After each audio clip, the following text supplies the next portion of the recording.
And another topic I had, my last topic is I watched the memorial for Nip and listened to like different people, you know, speaking on him. Yeah. And his brother Black Sam, what he said about the California DA when they just had Slauson Teas and they was renting their store.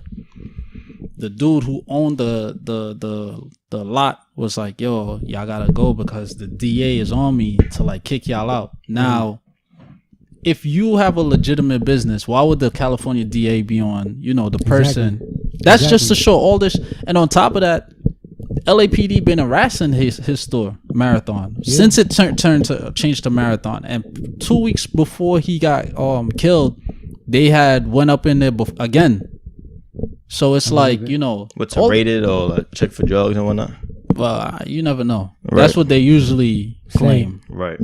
Because when they told me to get out of my car, I was looking at the cop. I was like, I know y'all could plant shit. And then, that happened to you recently? Yeah, well, not recently, last year. Oh. And they was like, oh, you can't look back at the cop while he's checking your car. I'm like, why? Not? What? I'm like, why? Like, I know how y'all get down. He could easily plant something. I drive 2-3 blocks and you radio your buddies up there, stop him. He looked like a suspect. And then he raid my car again, find some shit that your man's just planted. Right. There's like, oh no. You said all that? I told him, I was like, I'm gonna look because I know how y'all are. I don't trust y'all. I told him I don't trust y'all. Right here by Pink Houses last summer. Yeah. And it's a fact. They was like, oh, it's been times when you know, the officer is close to a spot where something might be stashed and the person would just take off. I'm like, yo, I got my 8-year-old nephew in the backseat. What the hell I look like running off and leaving my nephew? My girl is right here. What the hell kind of man you think I am? Right. There's like, oh, you'd be surprised. I was like, nobody's running from y'all.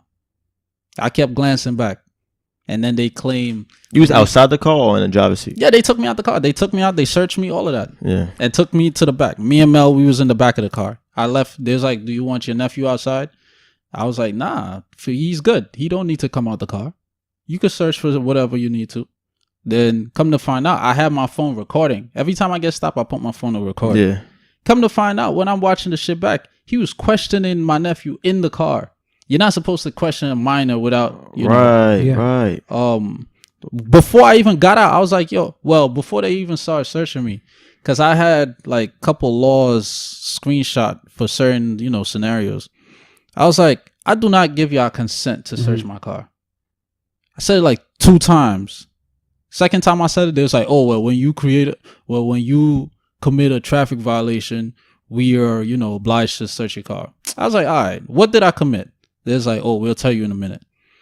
When they done doing all they bullshit, they was walking back to the car. They was like, all right, you free to go.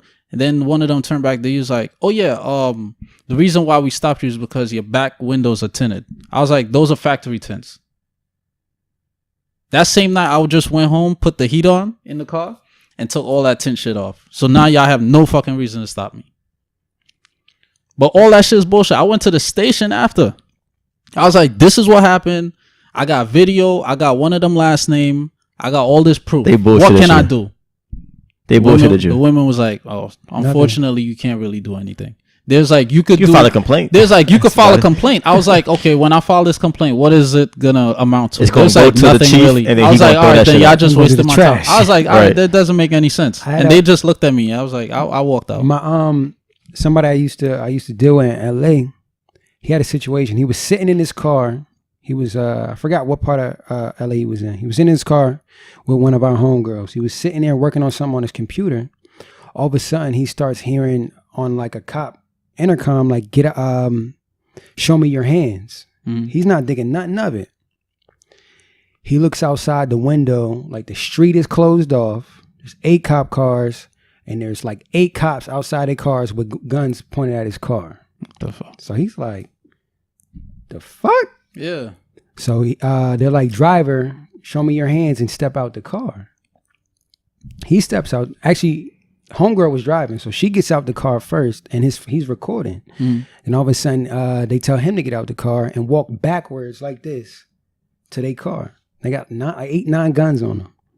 Lay him on the ground, go through the whole thing, search the car, whatever. Long story short, they were like, oh yeah, we got a call that there was a man in a car with a gun with a woman, and there was like some type of altercation going on. Then they said, try to like appease the situation. Then they said, oh yeah, sometimes we get calls like this if you're in somebody's parking space. It was a parking lot? No, they were parked on the street. Mind you, there's businesses, so there's 30, 40. That's a fucking public street. Public How street. you parking somebody? I can't park here. I was I like, can't sit in nah, my they car? couldn't have told me that, because I would like, yo, I'm not an idiot. I'm not stupid. So they went through the whole, dude, he had worked for the prosecutor in Pasadena. This was like somewhere closer to Hollywood. They went through the whole process. What can we do? They told them, honestly, not really much. The only case you would have that would go far is if you guys were dead. That's what they told them verbatim. Not verbatim, but like essentially that's what they told them. Yeah.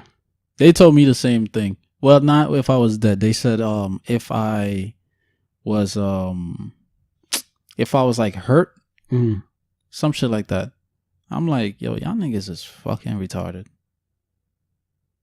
But yeah, I in one of my videos it has the intro where dude, he's laying on the ground on his stomach, and they keep telling him, put your heels on the ground. How can you put your heels on the ground on your stomach? Right. Yeah. But I'm like, all right, if you turn over, if you move. Exactly. That's what they do. They tell you impossible shit to do. But you know what I noticed too? It's all about the person. Like, I always remain calm. I don't get too hyped with them because I already know, like, I know your nature. I know what you're coming with. So I'm going to comply. But it's like, it's certain people that they know when to pull this bullshit with. Because I was staring them niggas in their eyes like. They had a case recently where some guy got shot. He was in his car asleep. Black guy. Yeah, of course. And he was asleep, knocked out, and they knocked on the window, and he was still like, he was kind of like, and they just shot him like 13 times. It was like 2 cops, and the video was nuts. It was like 2-3 cops, and something happened, and then all you see is like all 3 of them just shooting the window mad times, bro. Niggas laid out like this in the driver's seat, son. Yeah, think about it. With some certain people, not even just with cops, how they've been conditioned to look at black people as they have to come into the situation already with a guard up. So then when you got police who have their whole life, they have never really dealt with black people firsthand based on what they've seen or what they've been told. It's like, all right, I got to be careful. Right. Because this is a black man. Remind me of that episode of Black Mirror. There's never seen it? It's an episode of Black Mirror. I think it's season 3 or season 2 or 3 where there's like there's like a military type like crew, and they're they thought they was trained. Well, they think that like these local people are like literally monsters. Like when they see them as like monster. They got sharp teeth or whatever. But the guy started thinking back. He started realizing that when he first got inducted into the army or whatever that was, they told him that, look, we're going to you signing away your rights, and we're going to implant something in your mind that's going to, adhere your vision, and you're going to see things we want you to see. But he was so hyped to get involved with the army, he ain't really. So all of a sudden, something happened where like the locals made a machine to disrupt the thing in their mind. So he started shooting one of them. Then his mind flickered. He seen him as a regular woman and her children, but the other people seen him as like monsters. They want to eat you. And that's probably how they see us. Like they're not even trying to really see us as normal people. They see us as like monsters. They don't, you know what I'm saying? Niggas not from the hood. They're not from where our neighborhood's at. Yeah. They from the Hamptons. Exactly. And they see us on the news. All they hear about on the news in Brooklyn is violence, shootings. You know what I'm saying? It's like how people see, like, I was watching something. We haven't started yet, by the way. We just doing that shit. I was watching something. It was recording though, because for sure. This is all good content. Make that highlight reel. You know what I'm saying? Yeah. I was watching something with comedian Godfrey on Vlad, and he was like, when he first came to America, that Africans see Black Americans as thugs, drug dealers, and all type of things, and then we see Africans as African booty scratchers. They poor, they skinny, flies around huts, them, and that shit is divide and not conquer. even the truth. Divide and conquer. And we got who owned the media to show this group this and show that group this. Even in Africa, the media is controlled. Yeah. You know what I'm saying? To see us like son, Guyana, same thing. That shit is crazy. Telemundo, same and thing. I remember telling niggas, yo, you an African booty scratcher. I remember saying that because I'm American. Yeah. I remember making fun of niggas like, you from Africa? Too. You dirty. Yeah, I think I was called that. I had no self-pride, nigga. Oh, you from Africa? Nigga, get away from this nigga. This nigga's dirty, son. Yeah. And looking back, like, I was an idiot, but I was trained that way. Yeah. Socialized. That shit crazy. That shit crazy, son. That's how it be. But, all right. Let's start this shit. Yo, what's good, man? What up? What's up? We got our guy Terry Mak in here. In the house. The good brother. You guys might have heard us speak about him at the Know Your Network event last week. Mm-hmm. I met Terry, I say maybe about 2 months ago. I think it was at the Cups and Combos game night. I think we was playing Jenga. I just pulled up. You was already there. You pulled up. And, Jenga's my shit. Like, that's my shit for real. I've yet to play. You gotta never play your ass bust. Ever in your life? Never. Wow. But see, that's not rare for him because he's haven't tried mad shit. That like he's never tried Oreos. Okay. No, that's not true. He's never tried overrated. The Snick. Yeah. Whoa. The black one. Yeah, I agree. Yeah. Overrated. Chill. I tried Oreo, but it wasn't like Oreo form. I had like Oreo McFlurry and shit, and cookies and. He's never tried mad shit. Yeah, like never had like Swedish Fish, Sour Patch Kids. You're not hey. I mean, nah, you ain't missing nothing. But I'm missing cavities. Kid, I'm just like, I get it. That was my shit. I get it. But yeah, so I think we just exchanged Instagram. Then I seen him at the next game night. He's playing Uno and shit. And then we got the building at the network event. Yeah. You know what I'm saying? And I just had to bring you on. We had to bring you on, son, because it's put so many times that I meet somebody and he cool, he or she is cool. Yeah. But like when you get to build with somebody on like a energy level, like it's past just like a simple conversation. It's like, all right, like this nigga I could tell he's aligned with himself. You know what I'm saying? Like he know himself. Mm-hmm. You know what I'm saying? It was the same thing for me. It was the same thing for me. That's why that's kind of what I saw when I decided to go to the Know Your Network event. Just kind of like, yo, where I'm at, like I need to network to just align myself with the certain people I want to be around. And that's honestly something I've been like meditating on and just keeping my focus with people that I want to be around, because honestly, I don't want to be around people that's not on the same way. Right, exactly. I don't got the time, nor like I did it before as far as just keeping relationships around just for the sake of saying I had this relationship, but it just stagnates you for what you're trying to do. So, but no, I just appreciate the building that we did do, and it just let me know like, all right, there's other people that see the same things that I see. Right. Yeah. It's hope out here. Yeah. It's hope. Cause sometimes you be seeing shit online, you encounter folks. I be in despair sometimes. And you be like, it's people out here that still think this way? Mm-hmm. Like niggas be far gone. Like we was talking about the other week, we was talking about like somebody was telling us that, oh, you read books? Like you actually want to educate yourself? You be like, yeah. Like, you like feeding your body, right? Exactly. Feed your mind. You know what I'm saying? But it's crazy, yeah. But that event was dope. Did we brief that event? No, right? Like we briefed that event, but no, you're right. Like the next week we did it as far as like a summary of like what happened. Did we do that? Oh yeah. Last week. Yeah. I'm sorry I missed the Black Vegetarian vegan fest. It was cool. It was cool. Yeah. How was that? We pulled up kind of late, but it was cool. Yeah. It was just a good environment to like interact with other people on that same wavelength too, as far as just black health on whatever that looks like for you, and just seeing black businesses. That's what I like. Yeah. Just being around that young black people, like entrepreneurial spirit, and all in good spirits. Like everybody was in good spirits. I was talking about what they do. Oh, I got one lady. She had different infused waters. Another girl I met. She made like body butters and soaps. And a lip balm that I bought from her. Yeah. And then the food was great. That lip balm is pretty good. I've been using it. Yeah, same here. The food was great, and it was just great energy just to see black people like come together like that. Right. Yeah. They had an artist too. Oh yeah. Homeboy that drew Nipsey. Yeah. I was just on the way over here. I was thinking like, I should have bought that. I should have bought it off him. He could have told me. I'm like, all right, 50. I got you. You got the card? You guys card? I got his card. I got a picture. I think I do have a card. Yeah, I got a card. I got his Instagram. Because I got mad niggas cards. Huh? I got a picture. How did the painting look? I got a picture of it. I got a picture of it. It looked kind of like a Marion, but it's good. When I saw it, I was like, this is a Marion. Low-key did though. Now you said that. Low-key did. Low-key did. Because of the background and the beard, I was like, all right, I guess it's Nipsey. Yeah. I recalled the picture that he drew it from. Mm-hmm. Yeah. Because it's been floating around. But no, it was dope. It was a bunch of artists. I met I formerly met this dude named Scott Bernard. He's a vegan, but he's also like, he does a lot of fitness stuff online. He teaches classes and he does a lot of stuff like as far as bar work and calisthenics.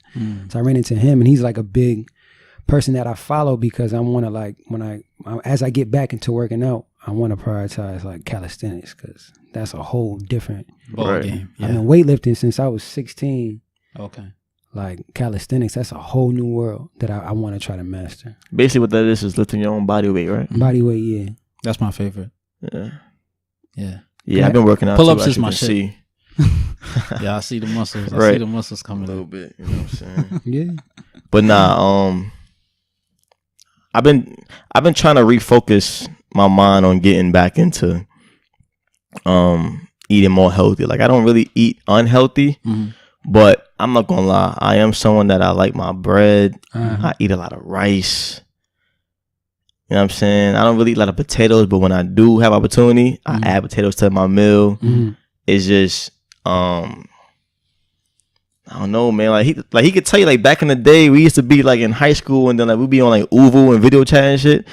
If I wanted a snack, I'll get some cold hamburger buns out the fridge, nigga. Weird as hell. No, I get it. Still got that cool on the bread. No butter, no cheese, no like. We all done been there, especially when you young, like, and we still young. I never been there. I remember. I love me some bread. I mean, I don't eat a lot like that, but I love me some bread. I used to love peanut butter and jelly. I remember one time all I had was hamburger buns. The peanut butter and jelly was on the hamburger bun. Like I had to get it done. Had that shit last month. But see, he just had regular cold. It was nothing on it. I've done that before. That's what I'm saying. See, you can feel me. I've done it before. I don't know what these niggas is on. Sometimes I'm hungry. Everyone that's listening, y'all niggas know about the struggle meals, son. Like I have a friend, you know, I got struggle meals, but mine is more Caribbean, like white rice and butter. I get it. I've done that. Warm up the rice, put that spoon of butter, let it melt in. That's it. I know Hispanic food, they got like sausage, chop it up, white rice and ketchup, or fry up some egg, put all of that with it. I can't even imagine putting ketchup. I had ketchup on rice. Sandwiches when I was little. Ketchup sandwiches, like just the bread and the ketchup. Yeah, just that's. I ain't never been that poor. Guyana, yeah. Nah, my boy. Sauce and bread. Yeah, my mom used to make syrup sandwiches. Never had that. Syrup sandwich, sugar water. I heard about it. Yeah. She used to make sugar water. We had sugar water. Yeah. Or get the little lemon juice. Oh, that shit is different. That green bottle. Yeah, just sugar water and lemon. Yeah. You got lemonade. Yeah. Easy. My boy used to my boy Mac, he used to make like struggle pizzas. Like he used to have like a slice of bread with some ketchup on the bottom and then put some cheese on that shit, put it in the microwave and call it a struggle pizza. Yeah.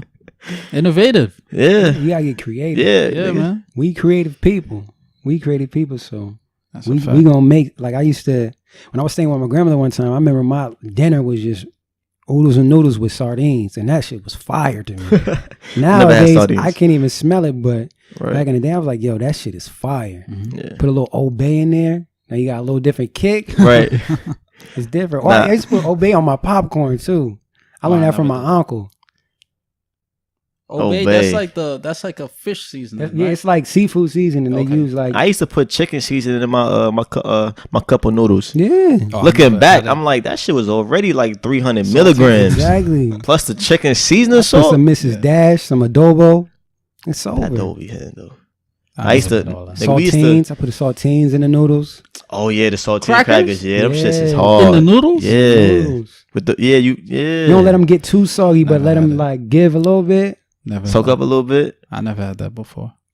Nigga, we used to grow up on fucking grilled cheeses. Yeah. And then if it was a good day, your grandma's put some bologna on that shit.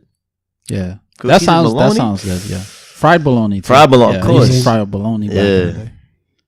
Yeah, man. It's funny you mentioned grilled cheese. First time I had a grilled cheese was like 3 years ago. Word? Yeah. Dang. Niggas grew up that shit. So I was always constipated as a kid.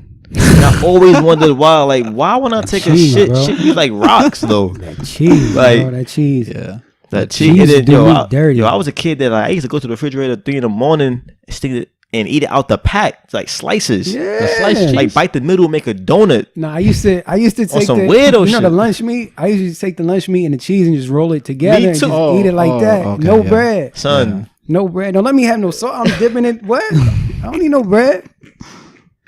Growing up, I remember my grandmother and my mom's used to buy the lunch meat, like the honey turkey. Honey glazed ham. Them shits used to not last around me, bro. No. I'm not even making a sandwich. No, I ain't got time I'm for eating that. it out the pack, walking around the crib, boxes on, just. No time for no sandwich. I used to fry them shits up. Yeah, son. Good times, man. Good times. Yo, I ain't had turkey in mad long. But the one thing I do miss is a nice like turkey and cheese roll, like from the on the supermarket. I was thinking about it yesterday.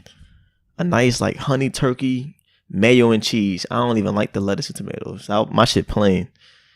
Just get a nice roll. But I ain't had that shit in man long. The only meat I've been eating, I ain't gonna lie, I've been feeling kind of guilty, is like baked chicken. I've been fucking with Chick-fil-A too much, bro. It's right around the corner from my job, son. I really gotta focus my mind. Like, I can't do this shit, bro. And it's cheap. It's like $8. Spicy chicken with the fries. Yeah. It's cheaper than Chipotle. And I just found out Chipotle, the sofritas, got soy in it. That was my go-to because I don't eat meat. I can't even eat that shit no more. So it's like my options. I didn't even know that. I Googled it. When I used to eat like that, I used to eat. I cut out a lot of stuff, but when I was like transitioning, I used to still eat. I cut out like fast food. I don't know how many years ago. Yeah, but I don't even eat fast food, so it's like Chick-fil-A is. Chick-fil-A and Chipotle, I still like considered there wasn't fast food. I was still eating. Right. Especially because convenience, convenience, and with Chipotle you got choices. Or you do they all rated high, but it's still fast food. Yeah, it's still fast food. Fast food. It's just fancy fast food. Right. It's bougie fast food. Exactly.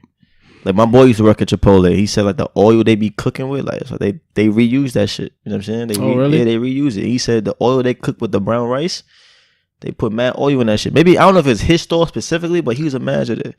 So he was like the oil they put mad oil in their brown rice. Most likely, that's what I used to get.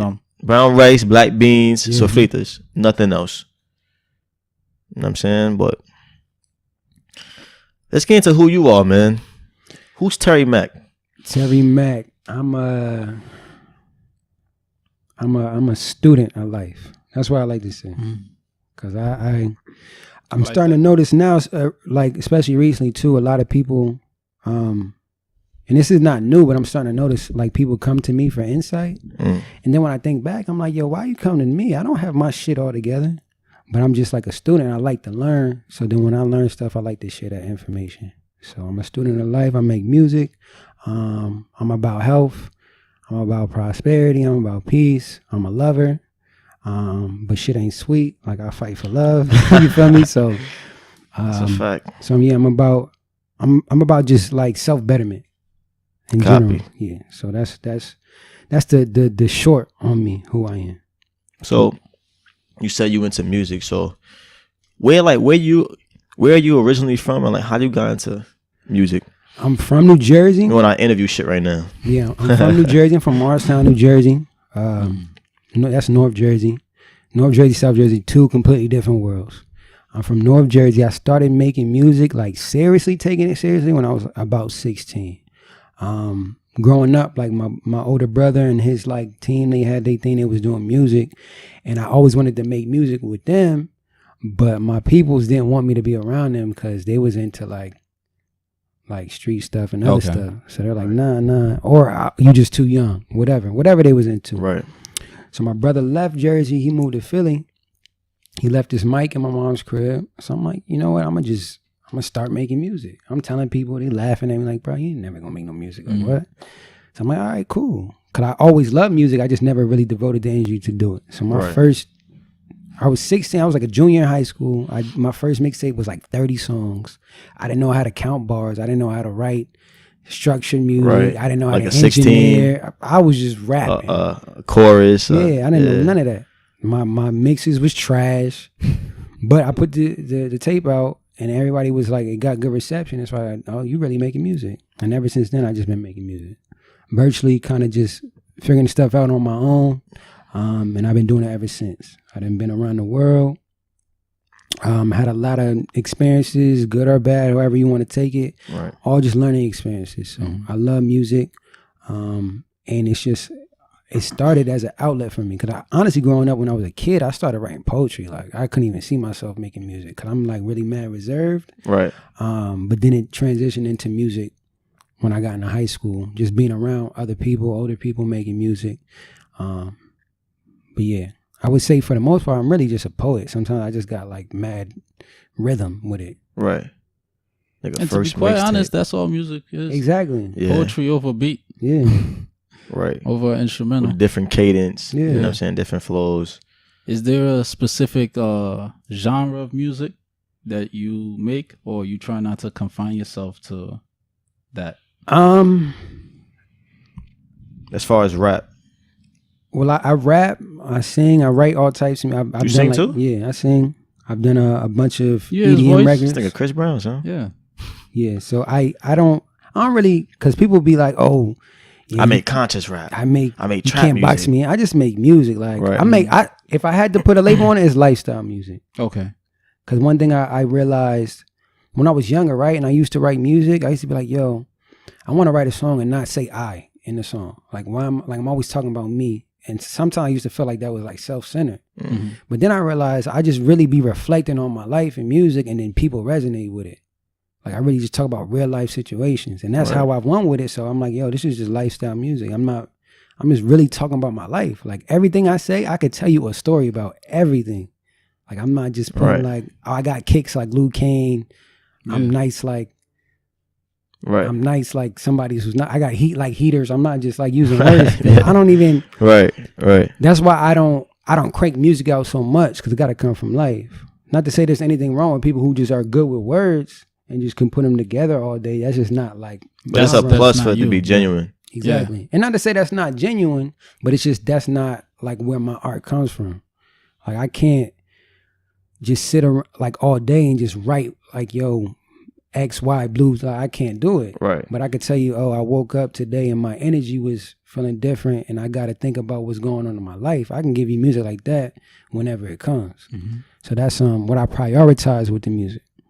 And I think it resonates how I want my music to resonate. Right. Because it's all in the right timing. Exactly. Yeah. Exactly. Like a lot of the music I'm planning to put out this year is music that I did 2-3 years ago, that I sat on for whatever reasons that was going on in my life, but it's still relevant. It's even more relevant now than when I wrote it. Yeah. That's like the funny part, how the universe works. But yeah, it's just really, I would call it lifestyle music. That's the first time I heard that, but yeah, facts. Yeah, nah. I vibe with it. That's the first time I actually I heard somebody like actually put it in that category. What's the name of the project you got coming up? So I haven't even said it, but it's gonna be. You don't gotta. No, I say it because it's coming. Oh, but it's podcast exclusive, nigga. Yeah, it's called I Mean Well Too. Are You Still Down? So it's a continuation of the first I Mean Well project. Yeah, that project, it was like I really put it out just to put some music out, but the music doesn't even add up to the concept.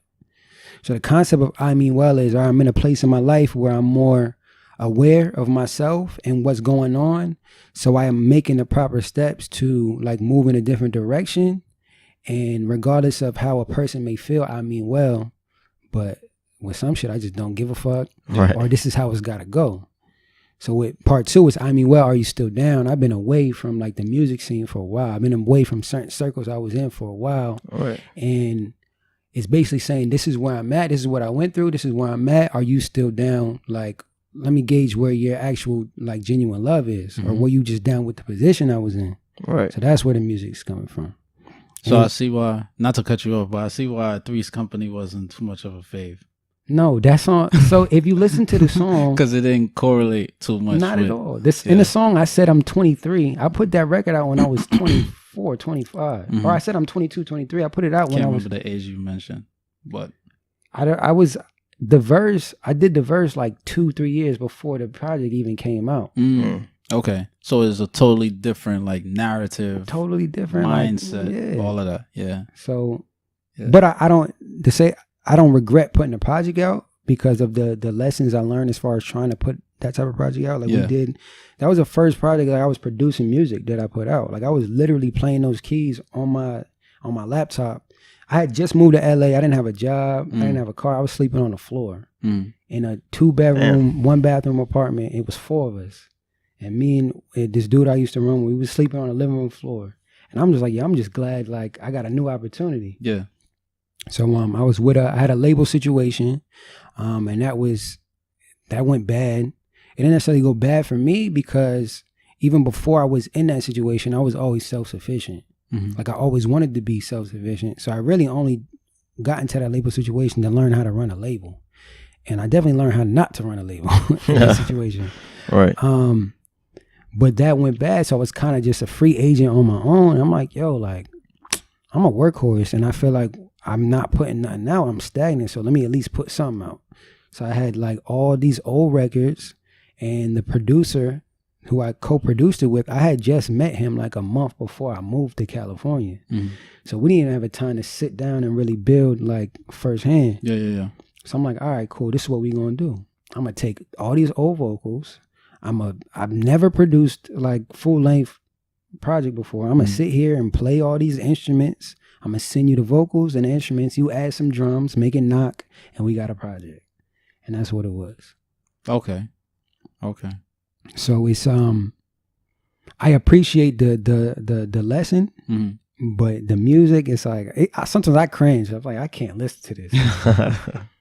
I can't listen to this. I mean, I would assume that's natural when you know what I'm saying, when you see yourself growing and you see your old self or like the things you used to say or like your old flows, you know what I'm saying? Because once you see yourself elevated, that's like how it's even just in life when you think about it. Yeah. I was just like, about to give you look at stuff that you used to say. Like one of my most embarrassing moments is when I go on Facebook and I see on this day in 2006 you said this. Yeah. You be like, boy, I'm like, come on, I really posted that with confidence and tweeted it and posted it. Yeah, you thought that was you thought you. I thought it was a shit. I'm like, I thought you was killing them. Remember, son, on my MySpace, I used to have photos of like selfies, like, oh, beautiful face, sexy face, pretty face, like just talking, just mad, like just being like overly arrogant and like mad, overconfident, and just. Yeah. I'm just like, I was like that, bro. Like, and even the way you used to spell. Right, like abbreviating words and shit. Yeah, no, I'm like, oh my god. Oh, don't even get me in how he used to dress. Like, I remember one of my older cousins. He was like, "Yo, why you like?" Remember when we was young, and people were still wearing baggy clothes. Yeah. He was like, "Yo, why you never wear clothes that don't fit you?" I'm like, "This do fit." He's like, "No, bro, this does not fit. It's dragging.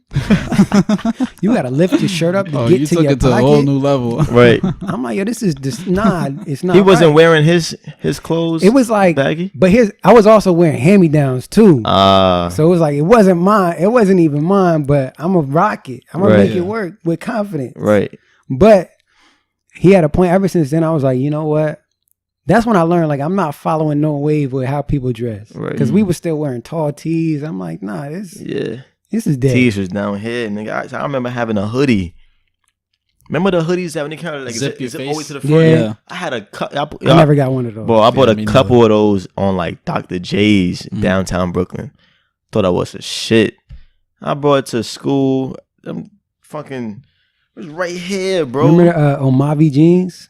Omavi jeans? With all the pockets? I'm pretty sure I know what you're talking about. That might have been a Jersey thing. But it was I gotta see. I'm pretty sure I know what you're talking about. Pockets on the knees, then the thigh. Like, I think I had one of them shits. Man. Cause I had a pants with mad pockets everywhere, bro. Yeah. I never had one of those. Y'all was rocking capris in New York? Nah. With the ties on the bottom? Nah. Yeah, never capris. I had like. What you mean the ties? With the strings that you tie? The 2 strings that you tie. Nah, hell no. It's like the you had a pair of capris, bro. Nigga. It's like the hell no. You had the cargo versions. Yeah, they had the but cargo it wasn't versions. capris, but though. it wasn't capris. Nah, I'm just saying. Yeah, at the bottom, you tie it because you could, you know what I'm saying. But capri, it was all the way down. Yeah, by, it was cut here. right here. It's up to your ankle. I never had. That's I had wild. the shorts. I never had the capris. That's wild. I remember all the time I used to go to. Wait, Jersey, matter of fact, I think I did have some capri shorts. I told you, but they wasn't like. They look more like short. They came a little bit below my knee. It's more like shorts. Yeah. The capri I'm thinking of you of is like they jeans, but they cut short. They right above your ankle. I had those too. Nah. I had those too. I had a nickname in high school because I used to like to coordinate with colors. Yeah. But then these older girls, they started calling me Skittles. So I was like, oh shit, that's not a good. That's not a good name. It's backfiring. But yeah, I had the capris. I did it all, bro. Don't even take us back to high school, bro. We used to be. Nigga, Air Pastel, nigga. Air Pastel, American Eagle. No, I never had Air Pastel. I had like 50,000 shirts Air Pastel, nigga. I just walked in with my mom, and first sign would be like 30 shirts for $10. Nigga, we getting 60 of these Johns. That's a like, fact. come out with the 2 bags. Like, nigga, I'm gonna kill him on Monday, nigga. Yeah. That's a fact. Those were the days. But nah, you said a couple of things like you meditate. Yeah. From speaking to you, I know you plant-based. Like what has motivated you to, like, you know what I'm saying, adapt those things into your life? Cuz those aren't basic things, like, yeah. And I hit you up earlier this a week. lot of people gravitate to either. Right. Mm-hmm. Honestly, yo, it's more on like it's been like a year and a half. I've been kind of on this type of wave, but I don't even know how to explain it, cause it just came to me through like situations in life. Like I went through life or death situations to where if I didn't change my diet or I didn't like prioritize my personal peace and my health, it might have ended bad. I wouldn't be here. Yeah. So I don't say like, I transitioned there, but I felt like I was brought to that for like a reason, for a purpose. Cause I was before I even thought about going plant-based, I was cutting stuff out, but I never really entertained the thought of being plant-based. Yeah. I'm like, I'm healthy, I'm cutting stuff out. And as it comes, as I learn, I'll make my decision. Then all of a sudden I'm just sick. I'm like withering away. And then I'm like, yo, in my mind, this is the smartest thing to do based on my research. Cause I'm doing research on my own. The doctors ain't telling me shit. I was going to ding. For my, as far as for my diet, the situation was I was in LA. I started getting really sick and I started losing mad weight. So I'm going to the doctor and I'm having pains everywhere. I'm waking up with migraines every day. Yeah. Every day. I'm working full time, still doing music. I'm going to the doctor and they just giving me bullshit answers. You having headaches because you developing allergies. Your chest hurts and you're having trouble breathing because of smog in the air and you overworking yourself in the gym. I stopped going to the gym. Right. Because I'm in so much pain. I at one point I felt like I had a hole in my stomach and in my back, like all over. Oh, you got acid reflux. Bro, I feel like I got stabbed last night. I feel like I got a shank in my stomach right now. I got acid reflux. So I was going to doctors out there and no help. So I honestly, I quit my full-time job. One, just because I don't like working for people full-time. Yeah. And I was working part-time trying to manage everything while living in LA, but still trying to manage my health. So it was tough and I was still getting sicker. So I moved back to the East. I moved back to Jersey, going to doctors out there, getting the same thing. Oh, stop doing this. You got to stop eating that. Bro, I haven't ate none of this stuff you telling me not to eat in a year. Right. I haven't drank alcohol. I don't touch dairy. I don't eat all these acidic foods. I don't do this. But you keep telling, every time I come here, you tell me not to do this. So now I'm feeling like you think I'm stupid. Yeah. So I had moved to New York for some time. Actually, no, before I moved from Jersey, I moved to Jamaica. Like that's what I'm saying. All of this is just kind of, it's just random. Right, I moved to Jamaica. I'm not Jamaican. Moved to Jamaica. Like I was out there by myself with like people I barely knew. That's one hell of a step. But I took it. It was like a spiritual journey because I had time to sit down, decompress from social media, from music, the music industry, from certain relationships I had, and I really just sat in nature and just was having conversations with myself. And that kind of helped me, because I got to the point where I thought I was going to die. I was just like, yo, if I'm going to die, like, let's not let this shit linger. Because I'm in pain. Like, I don't want to go through this no more. Right. So I started, at the time I was still kind of not really into religion, but I was around religious people. So I was reading the Bible and I was getting like my spirit right. Came back to the States, still having the same issues, going back and forth from Jersey to New York to doctors and hospitals. I was in hospital a couple different nights because I was just in like really bad shape. I remember the last time, I haven't been to the doctor since. The last time I went to the doctor, it was sometime in 2018, maybe around September, October.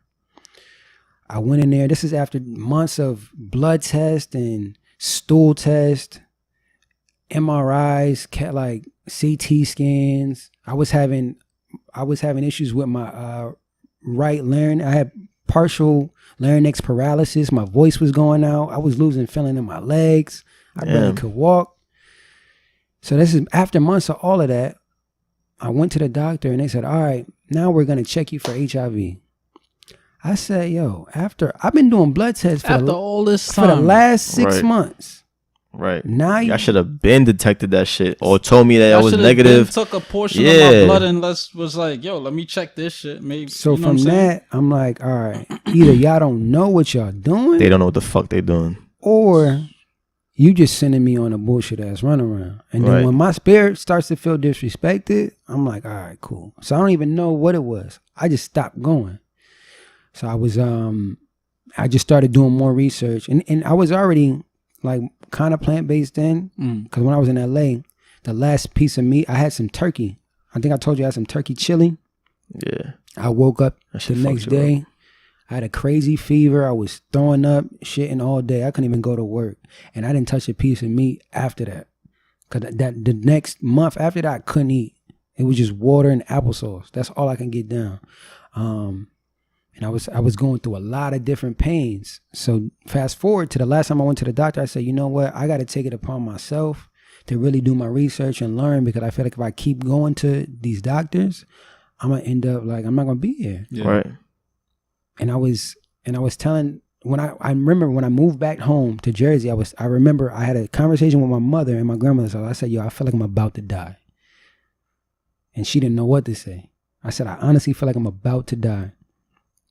So after doing research, I learned about the difference between people believing diseases running your family when that's not really the case. It could be genetic weaknesses. So I learned about certain genetic weaknesses I have. I learned about the body. I learned about food. And knowledge just started coming to me. Like people come to me, ask questions, and I have an answer. I'm like, yo, this is just from something I probably read the last 9 months, but I don't even like remember picking it up. It's just so natural because I was kind of in fight or flight. I was in like survival mode basically. Yeah, that's exactly what it was. Yeah, I think in total when I moved to LA, I was probably around like 180 pounds. When I moved back, I got down to like maybe 150, and then when I was in New York, the lightest I got, I remember I stepped on the scale. It said like 123 pounds, and I was like when I was really bad. And all I was doing was I would wake up, probably drink some water, and sit in the bed all day because I could barely walk around the house. And I was just like, yo, either I can let this situation really beat me up, which it did at times. I had to go through depression. I had to go through the bitterness of like having people around me who I thought would be there for me in like a certain like dire situation. No communication. I had to deal with all of that. But it kind of molded me to the individual I am now. I tell people like, yeah, that old me that nigga is dead. Like, I'm not even on the same type of time. Some people from my past don't even know how to talk to me.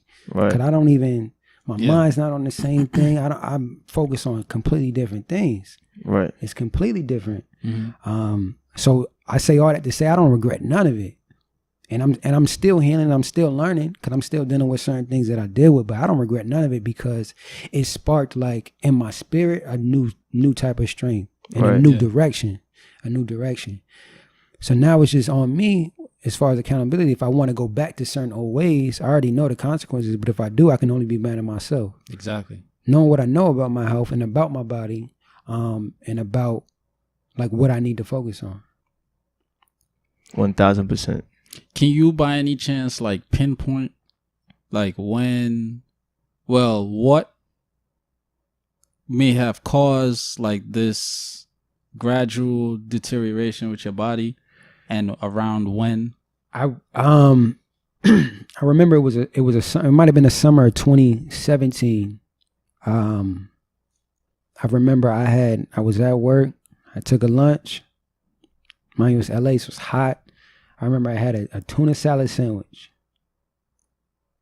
After I ate that sandwich, bro, that was it. I felt like I got jumped by 100 niggas. Yeah, damn. For real, I felt like I got stabbed like 8 times in my stomach, 8 times in my back. So the fuck you bought that tuna, nigga? I don't even remember. I don't even think it was that bad. But I think my body. So here's the thing: your body could be deteriorating for so many years, but you might not know.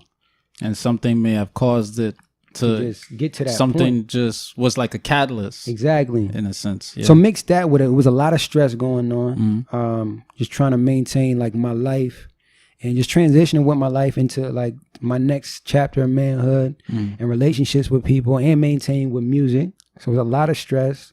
Me being in a new environment, I was only out in LA for 2 years. It's still pretty new. Yeah. So it was a lot of stress. So stress, you can stress yourself into a disease. Yeah. 100%. Stress is the number one killer in the United States. 100%. I forgot who I was telling that to. Stress. Sorry to cut you. I was telling somebody. I think I was telling my stepmom. I was telling somebody. I was like, when you stress out, it puts your body under stress, which means like it weakens your immune system, it weakens your spirit, weakens your energy, and that leaves your body prone to, catching things more easily or falling victim or deteriorating. A lot of folks don't understand that. They think that you just get sick because you got a disease or you just got sick because you ate something bad, but your body is a system. Exactly. One of them little nails fall loose and that shit start falling apart. Now it can't defend itself as well as it should be, because you stressing out mentally, physically. Stressing and make your blood toxic, and then you got blood throughout your body. Your body is majority fluids, right? So if your blood toxic, your fluids is toxic, and they touch your organs, toxic. Right? It's and everything. So this go. Think about a car. This go, then this gonna go. Exactly. Right. Then that's gonna go. Next thing you know, your car is not moving. It's not turning on. Right. So essentially, we are like, in a physical sense, we are like biochemical machines. So that's how you look at it, and that's, as I've been learning about health, that's how I've been looking at it. Like, all right, how does my body feel today, and why might it feel like this? What as far as how your stomach is connected to your mind? What am I thinking about? That might be affecting my digestion. What is my environment like when I'm eating? Right, because all that shit play a part. Am I relaxed? Right. Or am I, all right, we think about the society we live in. We work these days and we rarely get a time to sit down with ourselves. Yeah. So you eat get on a peace the run. of mind. Yeah. Right. You eat on the run. You got to, all right, you get off of work, you trying to grab some food, but you got to pick your kids up. Then you got to commute in this traffic. You get home, or you got your kids doing their homework, you got to get them situated for the night. You might get an hour, 30 minutes to eat. But then you got to work, so you got that turnaround for the next morning. Right. So this is the system that we in. So it's strategically placed in. It's by design. It's by design. Yeah. But the biggest thing, one of the biggest things as far as my takeaway from everything is also mental health too.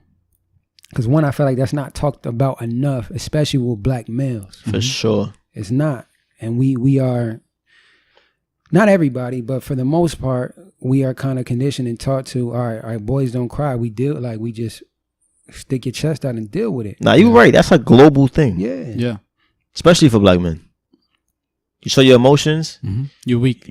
You soft. You know what I'm saying? Yeah. And it's just 1,000%. unlearning that and then relearning, like, one, if you let stuff sit inside of you and fester, toxic. Yeah. And then one day it's gone. You either gonna blow up or your body's gonna respond a certain way. And that's part of what was happening with me. because I've dealt with like my bouts with depression for years, and I was still trying to find different outlets, and then the outlets I found, they weren't working as efficiently, because at the end of the day, you can find external things in your life to displace your energy, but it's got to start with you. Mm-hmm.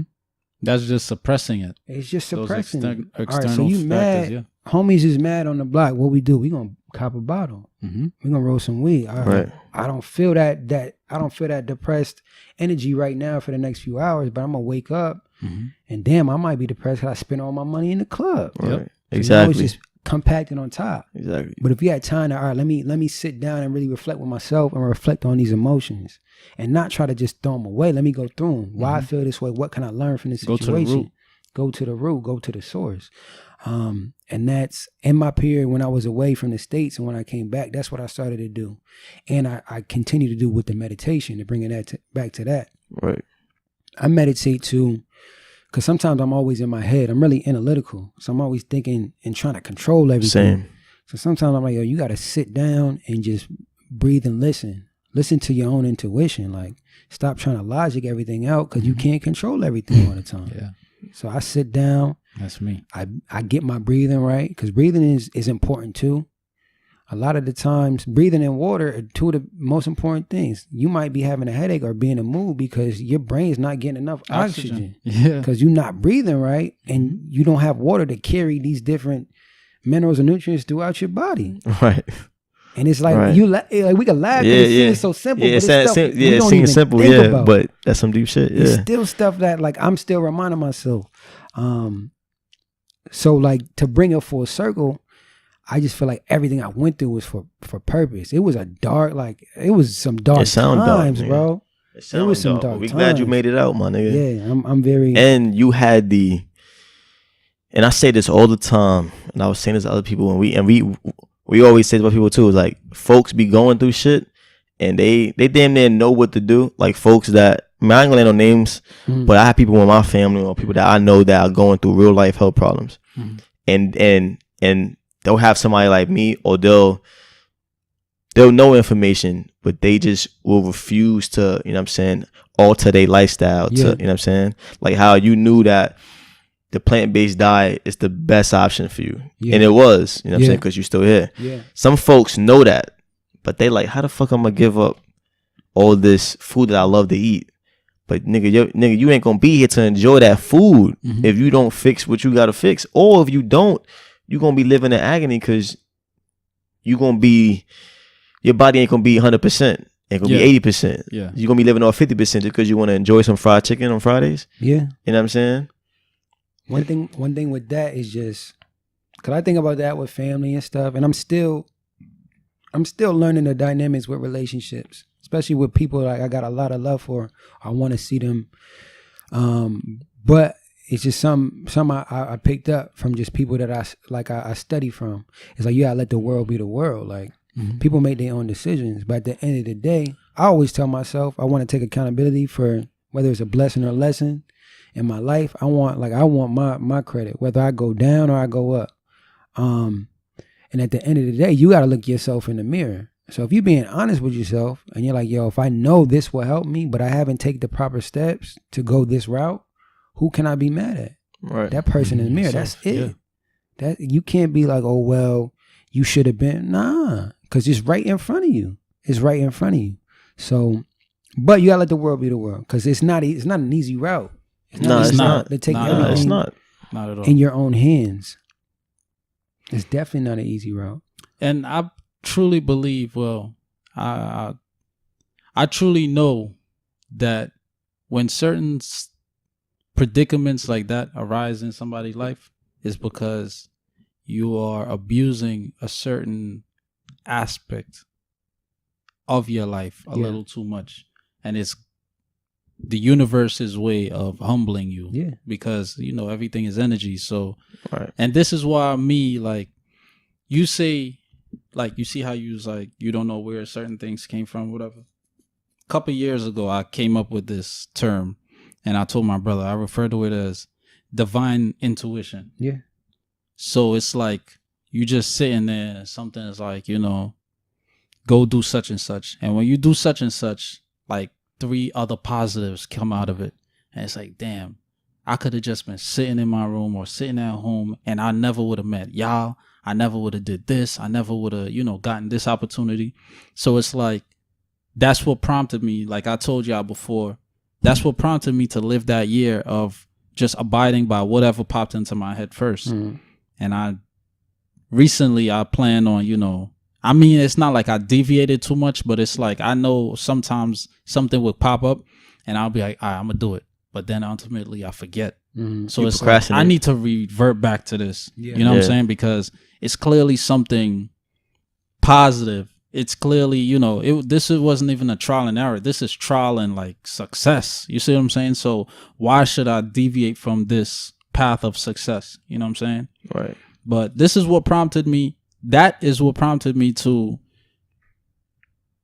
like, throughout my life, I would just test myself to grow myself. Yeah. So I would like abstain from sex. I would abstain from masturbation. I would abstain from watching too much television. Right. I would abstain from, drinking alcohol. I would abstain from just smoking. To see if you were able to do it. Not even see. Fine. I would just plan it. I'll be like, yo, you smoking a little too much. Stop.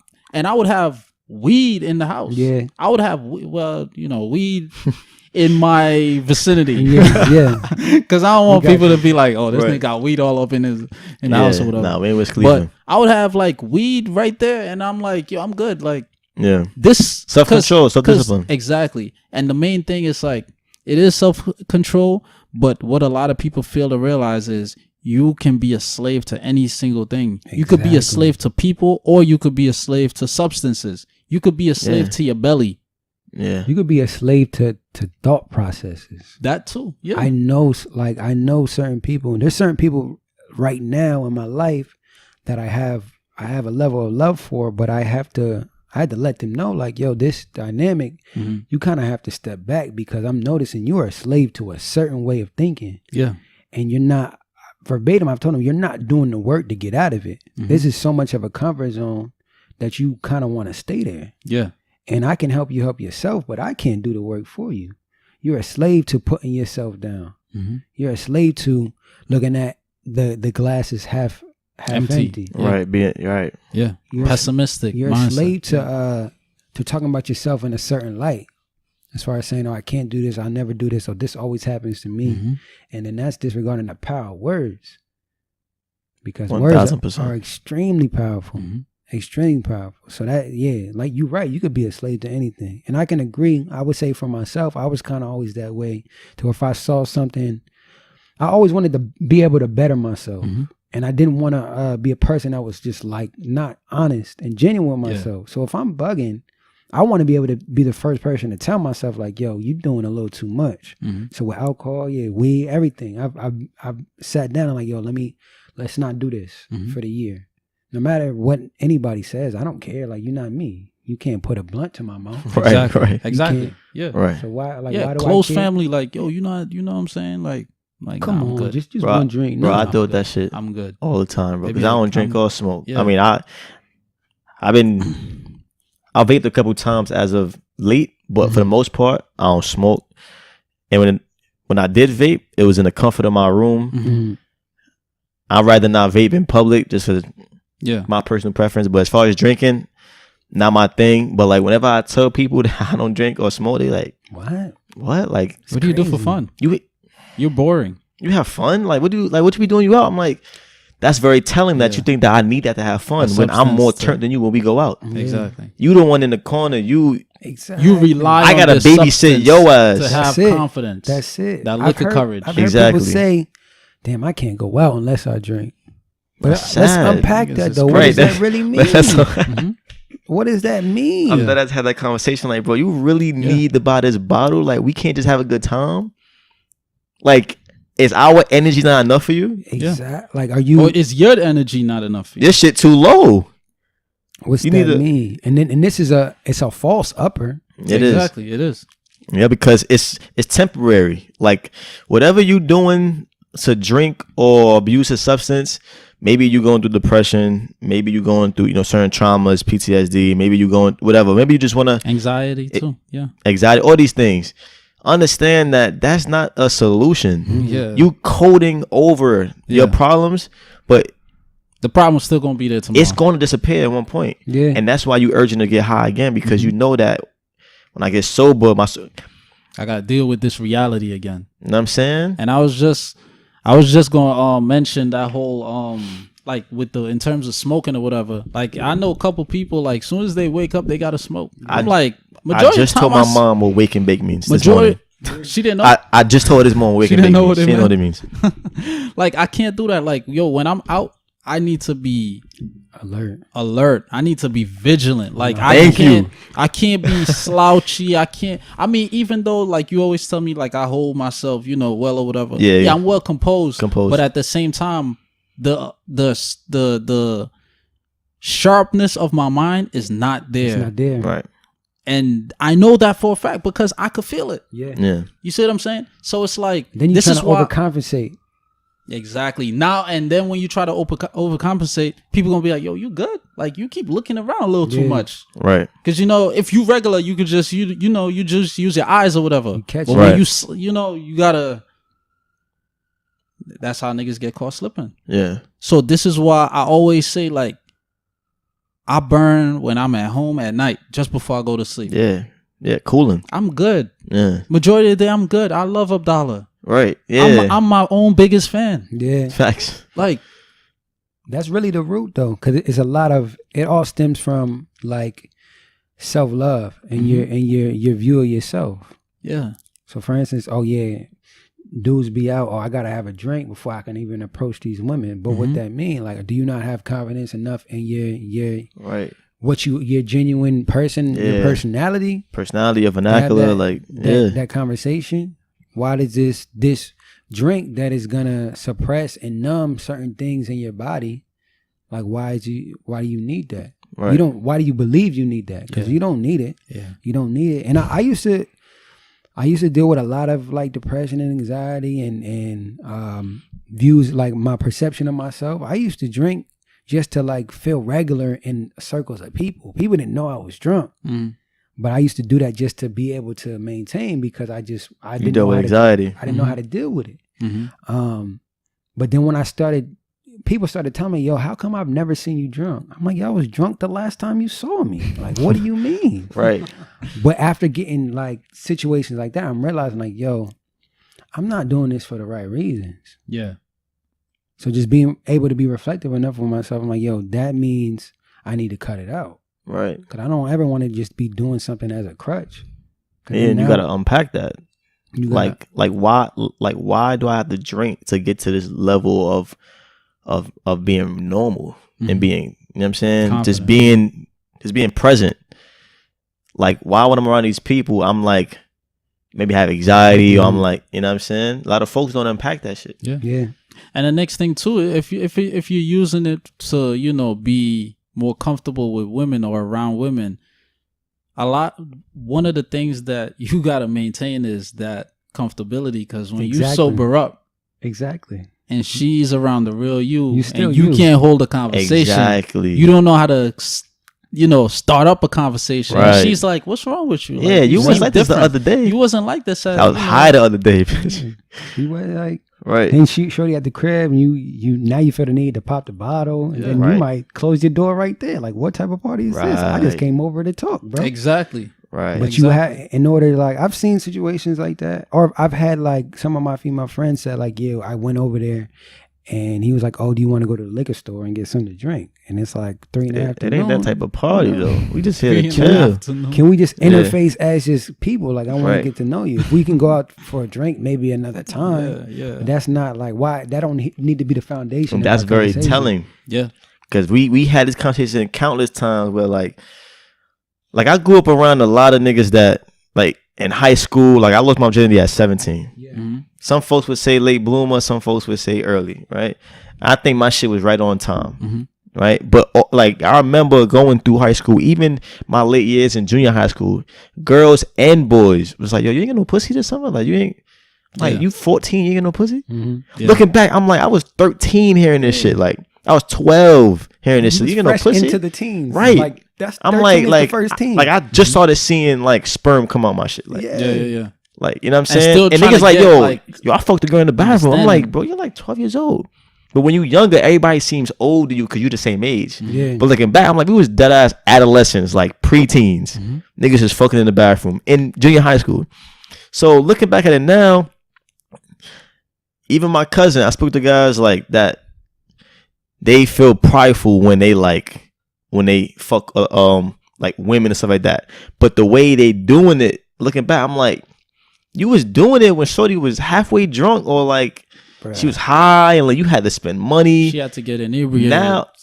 Now being an adult and like really realizing that like I don't need those substances or I don't need those little tactics. Like, I'm gonna take her out. I'm gonna spend this amount of money on her that she gonna feel you know what I'm saying? Or I'm gonna get her drunk type shit. It's like I'm trying to unpack, like, it was something about you that you felt like you had to do that. Insecurity. You know what I'm saying? You was making me feel bad for not getting pussy, but now that I am getting pussy, I'm getting it in a genuine, naturally way. You know what I'm saying? You ever seen, there's a meme on Instagram, it's like a lot of niggas is getting like, take it here pussy, like, not right.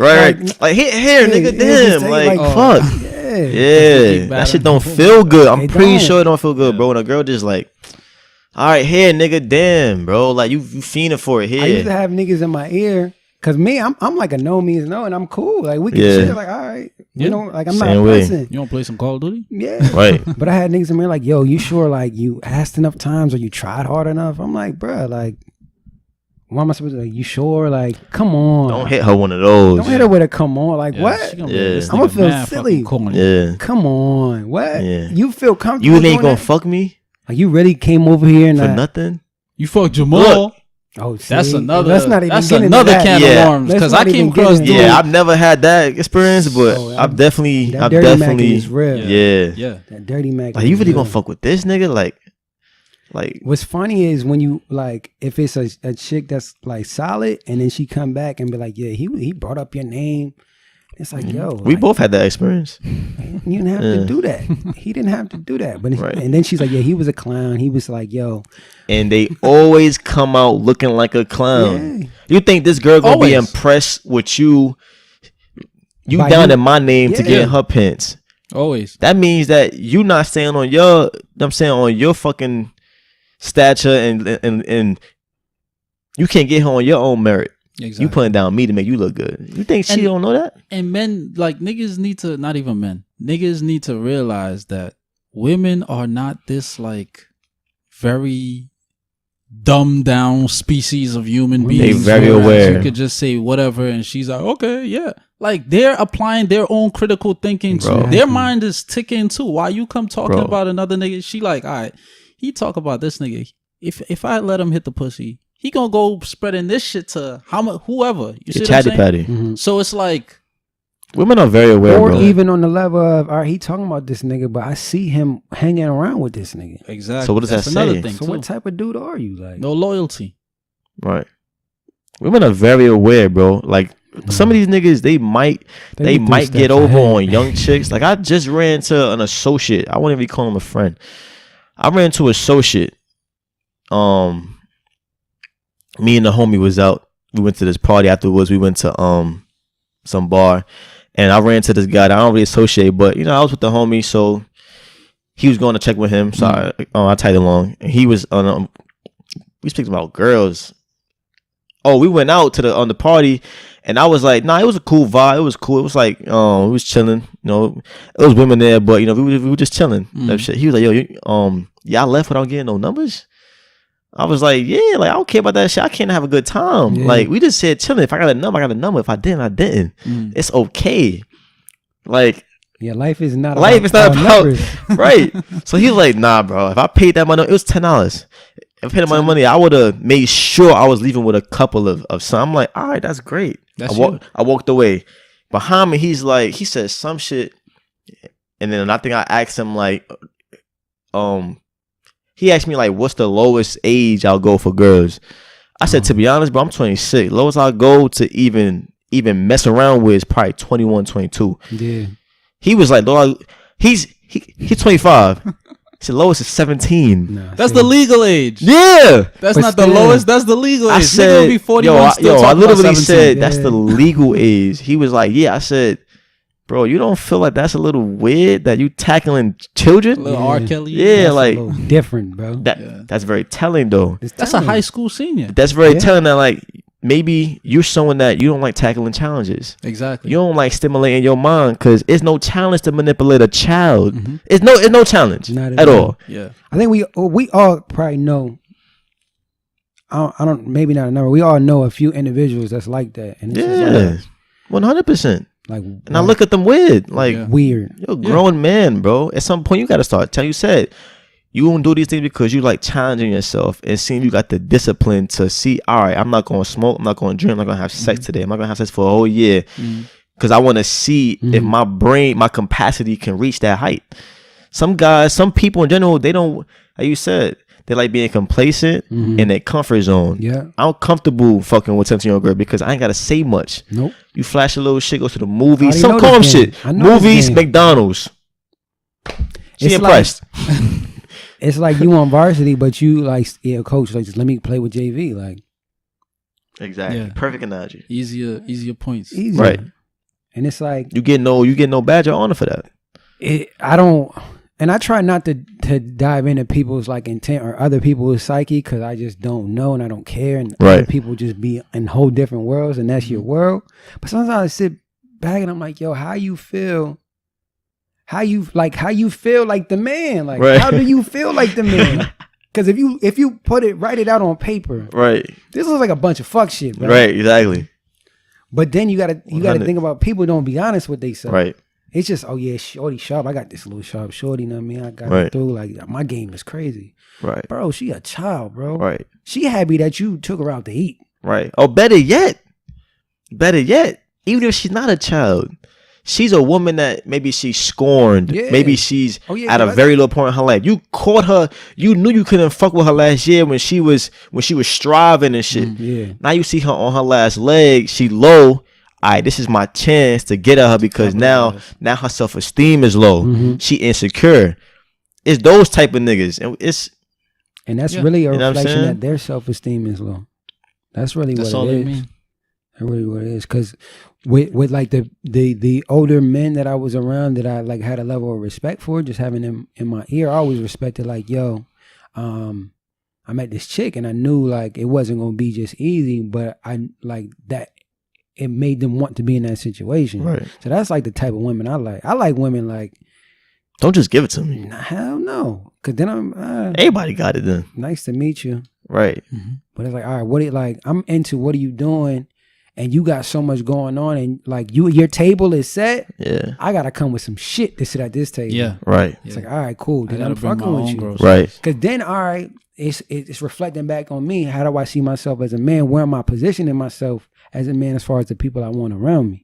Right. Because if I'm gonna if I'm slacking, somebody like that or that nature, they like, you're not sitting next to me. Right. Exactly. Or if not qualified. If we do connect and I end up slacking, it's like, oh, you holding this shit back.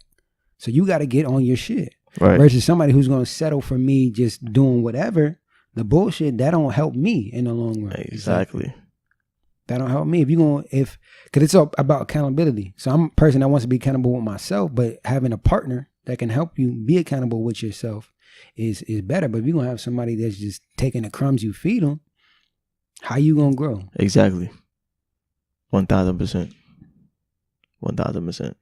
One thing I want to get into, because I feel like we touched on a lot of shit for like our community and like just us being men and stuff like that.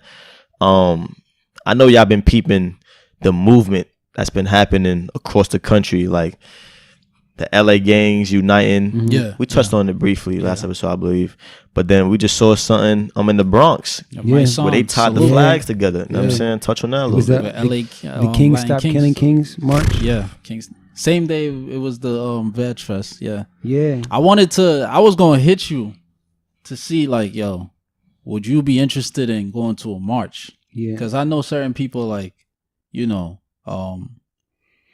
like, oh, what's the point of marching? Whatever. But to be quite honest, I was sort of in that bracket at one point. but it's like we marching too much. Like where's the action? Yeah. But these type of marches are. But this signifies totally something totally different. I would have attended that one. I'm in the vein of like with marching, like I gotta like where's the purpose of it? Yeah. Because a lot of times I feel like it's just kind of just to appease yourself. Yeah. Especially if you marching for a cause and say we marching for something and the people who you're trying to speak to don't give a fuck about you. Mm-hmm. So you yelling outside, I'm gonna turn my TV up. I don't care what you're yelling at. Yeah. But to bring it back to that I would have attended that march if I had it planned out better. I would have attended that march because I just think it was different. It wasn't. I say it was like a gathering of just individuals to, I guess, fill each other out as far as we all dealing with this and this is where we all want to go. Yeah. We all on the same page. So let's see it like firsthand. Exactly. Like we all are on the same page. And like you said, it's going around the whole country. Right. That's why I feel like this is a blessing with the whole Nipsey situation because people are starting to wake up. It's definitely an upside, yeah. People are starting to wake up like, yo. Because a lot of the times people get caught up into, all right, this person is doing something so we good. But that's only one individual. Exactly. Right. Exactly. And we all stuck on this hero, like who's the next Martin, the next Mountain? We are all that. Right. We all looking for one person. That's a great point. But if we all doing these certain things, it'll all move accordingly. And as a collective, the energy and the work would be even more exorbitant than just having that one guy on the forefront. Exactly. And having that one guy on the forefront, history has showed us time and time again, all they're going to do is clip them off. Yeah. And what happens? Yeah. We become complacent for the next 10 to 30 years until another, prophet or messiah, image pop up. Right. So that we could push them out into the white community again and have them same shit again. Yeah. Or just buy him out. Then he become part of the boule. Now he sold everybody out. See what I'm saying? But right. Yeah, I love it, man. I love the resurgence that's going on. It's funny you just said that word boule. I was watching synchronicity is crazy. I was watching a lecture last night, and I've never heard that word, but they were talking about as far as like with the secret societies and stuff like that with the boule. So it just rung a bell. Like I literally just heard that word last night. It be like that. Yeah. I tend to read niggas' minds. It be like that. That's a power that I possess. But in addition to more like current news, how y'all feel about Kerry Lathan? For those who don't know, Kerry Lathan was one of the three. He was the victims. Uncle of the one of the young cats that got shot with Nipsey. No, he was one of the. Yeah, I know. It was uncle? Him. No, I'm saying it was him, his nephew, and Nipsey that got shot. Okay. Because for some reason he was the guy who was getting the clothes from Nipsey. The 56-year-old that just did like a 20-year bid. For some reason, they wasn't releasing the third victim. Like they were very secret when it first initially happened. Right. It was like Nipsey got shot along with 2 other victims. Who are the 2 other victims? Right. These are still black people. These are still lives. They still have names. They still have importance. They still have family. Like, don't downplay them just because what? You know what I'm saying? Right. But so Kerry Lathan who was shot, ultimately became paralyzed because he got hit in the back. He recently got arrested again because apparently to California DA officer, he broke his probation. Probationary like parameters by interacting with a gang member, and this is the first time I ever heard this before. So it makes me look like, for me, it like reaffirms my initial thought on this whole situation, whereas all this shit was a setup. Like it doesn't make any sense, like the way he got killed, and then now how things are playing out. Like, how could the same organization, which is the LAPD, who was set to have a meeting with Nipsey the day after, he got murdered, the day after he was unfortunately, killed or whatever, this same organization turn around and lock somebody up who was associating themselves with him after speaking on a highly positive, right. on a positive note. It's not like they met up on some, plotting, collusion, you know what I'm saying, conspiratorial stuff. He just got out. He was getting close. He was getting set up with a job or whatever. You know what I'm saying? You wanted to look nice presentable for his family who haven't seen him in so long. So it's like none of this shit adds up to me. Right.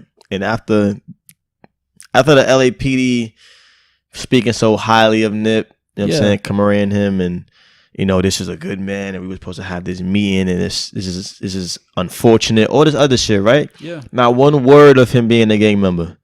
Exactly. Right? But now all of a sudden, y'all the same people that y'all locking this man up for associating with Nip. Because he's a gang member. Because he's a gang member. Yeah, you had the opportunity to get a slave back, so this is what we're going to do. Exactly. This is what we're going to do. 2 birds, 1 stone. That's how they see it. Yeah. Now he's back in jail, making us more money. Exactly. Right. That labor. It's that shit is nuts. It's I don't know if this sounds like it. It don't surprise me. It doesn't. It doesn't surprise me. That don't sound pessimistic. I don't care if it does. I don't know if that sounds like pessimistic to people, but it just shows like I just stopped getting surprised at like the system because the system was never even designed for us. Like, right. It's doing its job, quite frankly. So even like to bring it to police, so when stuff happens, I feel like I take it to like a ritual on like a different level. Mm-hmm. So for instance, when a person is killed by the police, what happens? A video comes out and then we all look at it and, oh my God, this keeps happening, but it's been happening. Like why are you surprised? Like this is the agenda. Yeah. Right. But then take it to your mind, that affects your mental as a black person. You seeing images of black people getting killed by the police all the time. Now you normalize it. And it's normalizing your subconscious. Right. Mm-hmm. So now it's just like, all right, so we can be mad for a couple of days and then go on with our regular day because it's so normalized. Yeah. We get the little reaction. We feed and we pay attention to it because attention is a currency. We pay attention to it. We feed whatever. Then people can post whatever online, get their little clicks or whatever. And then the next 3 days, say, yo, what we drinking tonight? Exactly. Well, let's go scoop some hoes. Let's do it. Back to normality. As far as what you said about being surprised, I find myself like whenever I run into something online, and I'm someone that like I'm super inquisitive. Mm-hmm. But what's the word? Inquisitive. Inquisitive, yeah. I forgot the N. So like whenever I see something, like certain things I can't watch. As far as like I can't watch stabbings. I can't watch like shootings like up close. But when it comes to like situations like if it's like a far video like Nip, like as much as I don't want to see them images, it's something about me that I'm just super curious about. Like I need to know the steps of like why, like what happened, stuff like that. So when I see stuff about like maybe being killed by the police, it's like I just scroll right by it now. It's like my brain, like when I first started seeing it when I was young, I'm like, damn, like that's how the fuck we dying now? Cause when you're young, you don't know. But now when I see it, it's like, damn, that's fucking crazy. Yeah. Damn, that's fucking crazy, bro. He died. Damn, bro. I might take a look at the article and see the details, but I'm like, I'm not overcame with emotions anymher. Like anymore. Yeah. The closest thing that got me riled up was Nipsey. Where like I actually shed tears, but besides that, it's like I'm damn near numb to it. Yeah. Now, and that's crazy. Imagine, and that's just us on the. This is you speaking as far as like a black person, right? Seeing other black people die. Imagine the other part of town, how they feel. They don't give a fuck. Not one bit. There's some that's gonna be like, oh, I wish it was more of them. Right. There's others that's like, oh, gangbanging. It might just be 17-year-old gunned down by police. Oh, he did something wrong. Yeah. He automatically jumped to that. What did he do to cause the police officer to shoot him? Exactly. Right. So it's just like, you know what I'm saying? It's all conditioning because before they implemented a lot of this shit, I mean, don't get me wrong, black people been dying since white people, started with that whole, slavery bullshit. Right. Since the Pope signed off on the edict. But it's certain experiments that's been conducted that in a sense dictates how a certain course of history will run. Mm-hmm. Because, they would take white rats and run certain tests, and then they would take brown rats to run certain tests, because the white is going to represent them and the brown rat's going to represent, us and Latinos or whatever. As well as the monkeys, they would utilize, for certain rabbits. Right. You know what I'm saying? So it's like,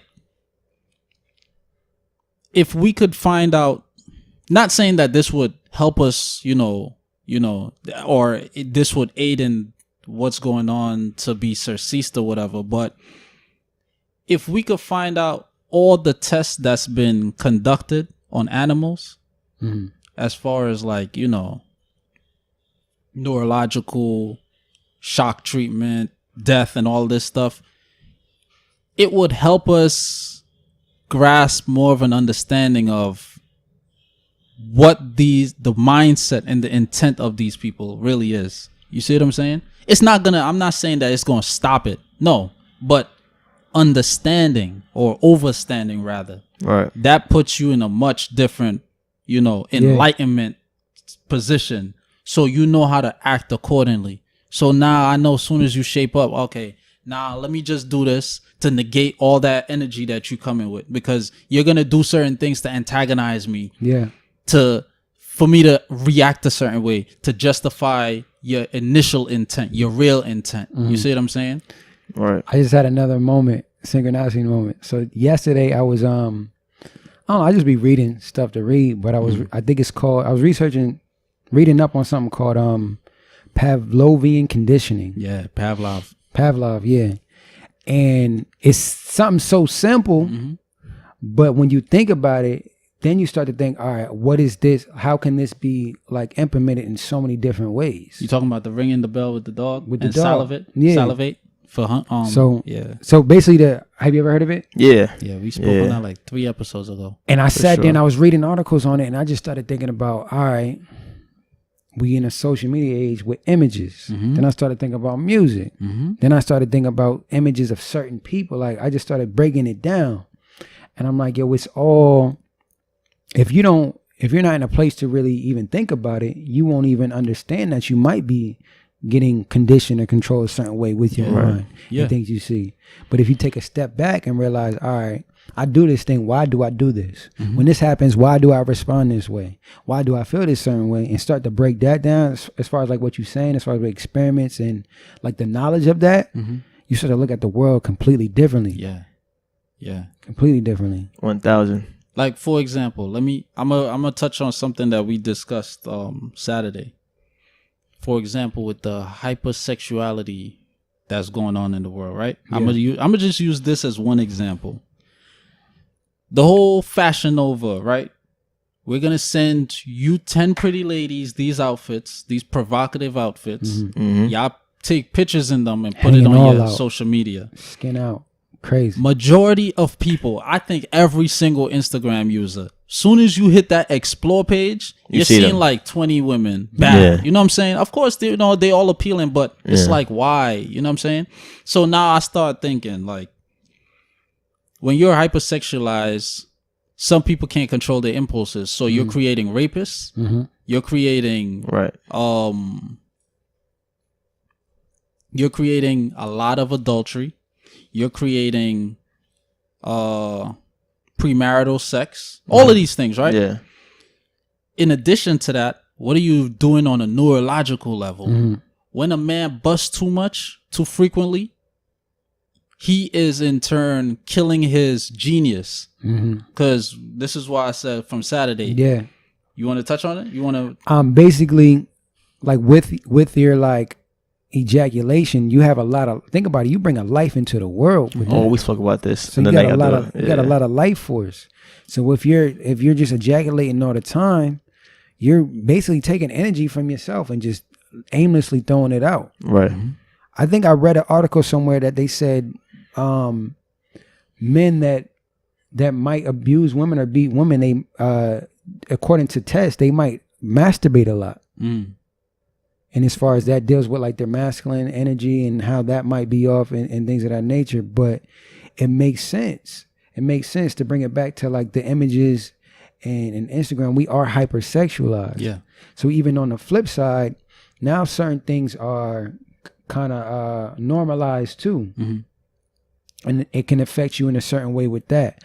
But I do notice that with the Explore page. I honestly don't even really like social media. I make music, so I'll be on there. Value, but I think it gets a bad rap sometimes because there's a lot of social media. Yeah, it's a lot of fuck shit. But it depends on how you utilize it. Exactly. And what you get from it. Exactly. What you put into it. If you're a person who is easily falls victim to just having their easily focus, influenced, then you can fall victim to a bunch of different shit. You can spend an hour. You can lose that an hour looking no at ass. I've done that before. That wasn't an hour, but and she got 3 friends, and then I clicked the picture to see the tags pop up, and then I click on this one, and it's like took me to a whole different, you know what I'm saying? But but the reason I brought it up is like when you ejaculate too, if you was to, why I said you lose that genius is because if you retain that sperm count,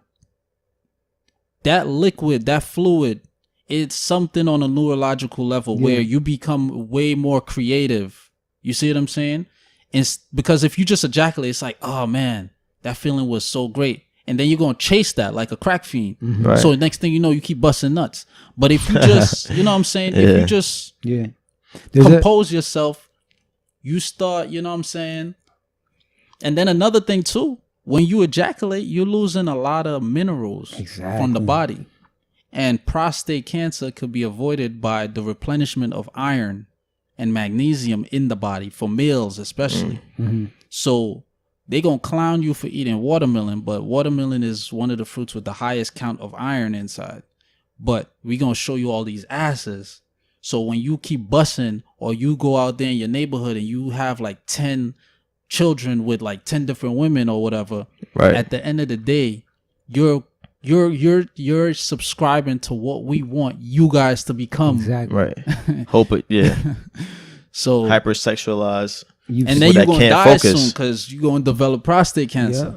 You've depleted your inner energy, and now with the kids, you've set up a dynamic that you can't even maintain, and it's gonna become repetitive because daddy ain't in their lives. And then we know how that route goes. Fault of not being in the household, both parents. That I must say, white supremacy, this religion is very thought out. I was telling my uncle the other day. I give them their props. Fuck them, but I give them their props. I said the same. I said, yo, fuck these niggas, but I gotta give credit where it's due. These niggas did a phenomenal job.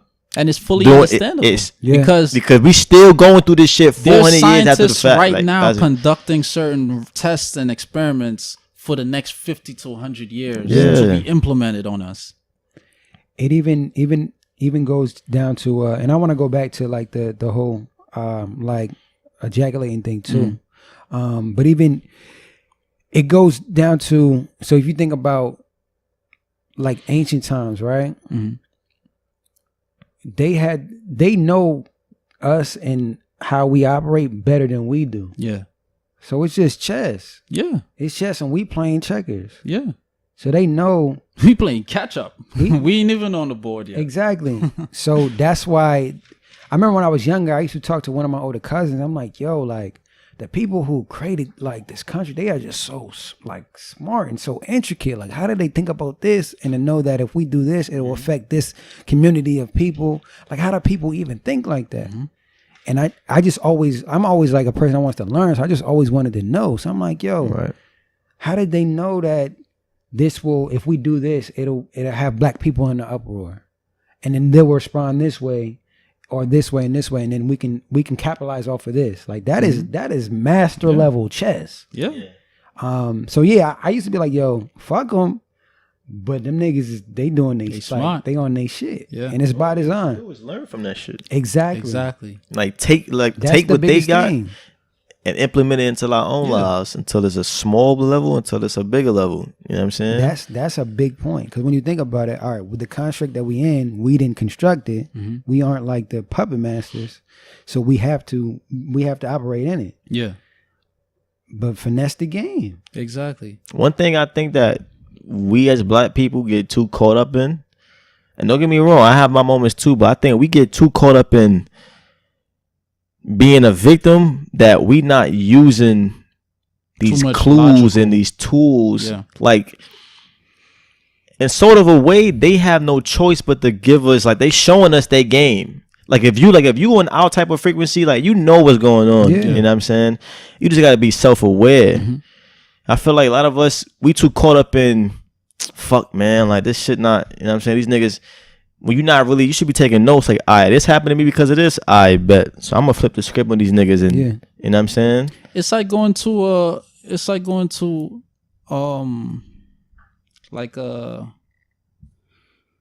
what is it, like those real estate mogul or business like seminar? Yeah. They always tell you, ignore the poor person who's giving you advice and mimic whoever you hold in high regards, or whoever is the have billionaire the lifestyle or millionaire. Yeah. Mimic that person and you will attain that lifestyle. For sure. So if we clearly know white people are, and I'm going to use this, are the most socialized, civilized people on the planet, right? In quotations. That's the narrative. Guys. Yeah. Right. Why not just implement that? What they do, and then we can in turn become, take that spot or become on an equal playing field as them. That's it. But the thing is, we need unity. And that's why I like what's going on right now, because bring it full circle. Yeah, exactly. We need manpower. Yeah. We need boots on the ground. Another thing I want to say before, I let one of y'all speak. They 110% fully undermined killing Nipsey Hussle. They did not think this was gonna happen. Yeah, there's like they're gonna be like, we're gonna kill this Crip, and they gonna think it's a blood, or they gonna think it's this, and they gonna go shoot back, and then they gonna retaliate, and it's gonna continue the war or whatever. Yeah. And they definitely think the East Coast was gonna catch on. So I'm loving it right now. Yeah, I'm loving it. I'm still grieving for my bro, but I'm loving it for sure. They're honestly scared. Yeah, that's what it is. 1,000%. Because they have 1,000% undermined like the power of us, like our people on all levels, on like dimensions. Yeah, down to our spiritual, like everything. That's where they gonna fuck up. Because here's the thing: they have a level of understanding, but it's not complete because they're not in it. Exactly, they're not in it. They don't know like like black people are very powerful on a lot of like just and that's why we the tastemakers. In culture, think about it. In culture, you can trace everything back to something we did. That's a fact. People that shit on hip hop, but then you'll see a commercial, and it's a bunch of a white family in a minivan rapping. Right, bro. We set the trend for all this shit. All aspects of life. We could break it down: music, dance, art, science, mathematics. Fucking civilization. Period. Civilization. Agriculture. We civilized Europeans a number of times. Right. Yeah. The first schools in like it was in Salamanca systems. Yeah, like the first university. Yeah. So it's like that's all not this shit. But the narrative, since we don't control the narrative, we don't know that. We just think, we come from being uncivilized. We was whatever living swinging in the trees. In a tree, but we were advanced, but we just understood like the value of like just genuine nature. Like just because you have a television and I like to play outside don't mean that you're smarter than more me. Advanced than me. Exactly. What does that mean? It just means I'm more in touch with nature. Right. And if you keep thinking about with technological advances, or just focus on advancing this much as far as that's advancing, and you disregard nature, now look at the world. The world is already like it's backwards. Right. It's backwards. And how can we find a new way to maintain this, to maintain that? If you didn't fuck it up in the first place, we wouldn't have to do that. Exactly. Like for instance, with like exactly. I don't know how true it is, but I saw a post as far as something with like drone bees. Yeah. Bees are almost going extinct. I saw that. Yeah, I saw that. Well, bees I definitely saw that. I don't know how true it is. I thought you was talking about being used for warfare. Oh well, yeah, that's true. That I believe that's very true. Yeah, and they had some down Black Mirror as well. I believe that's very true. That shit crazy. They had an episode where niggas was using bees to assassinate people. Yeah. You know what I'm saying? But yeah, that's on the point to what you said, like the fact that a lot of, and we spoke about this too, a lot of insects and specifically bees that play a big part in our ecosystem as far as like our fruits and our plants, and then the animals eat that, and then we eat the animals. Bees play a big part in that. And the fact that y'all gotta create mechanic bees sounds make sure this is happening fictional, but you know what I'm saying?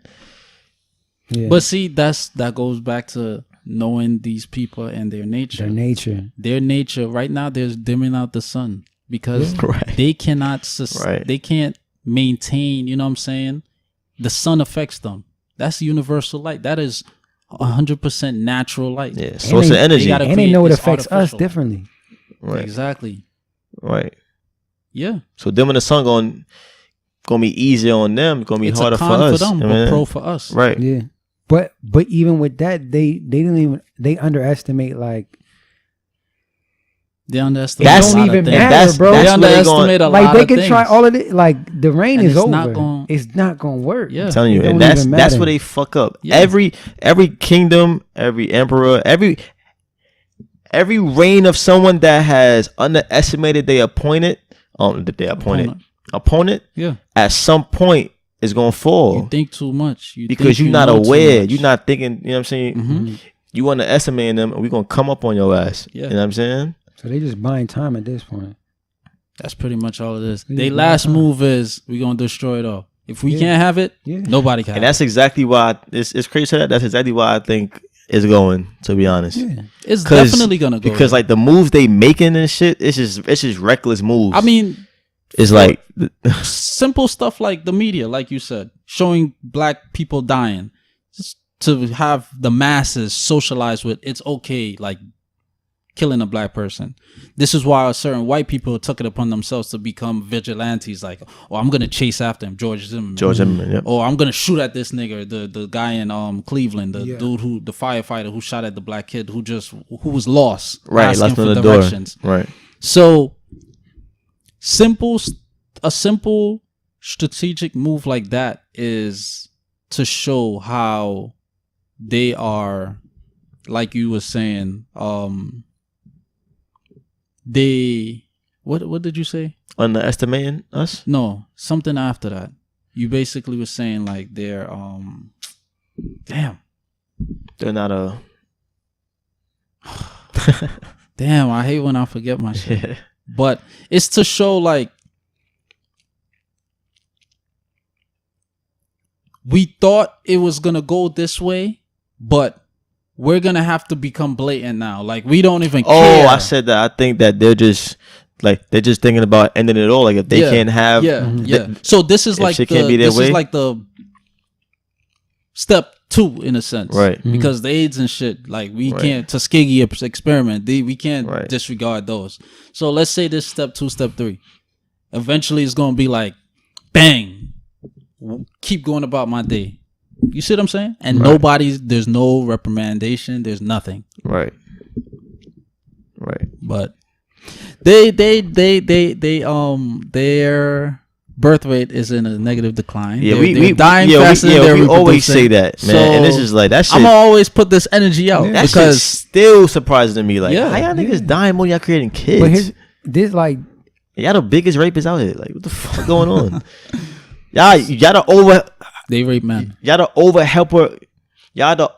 hypersexualized people, and y'all recreating lower than y'all. This is design. It's by design. It's all in divine like timing. Divine timing. Because it's like as I learned, because I'm really into spirituality now and like metaphysics and everything.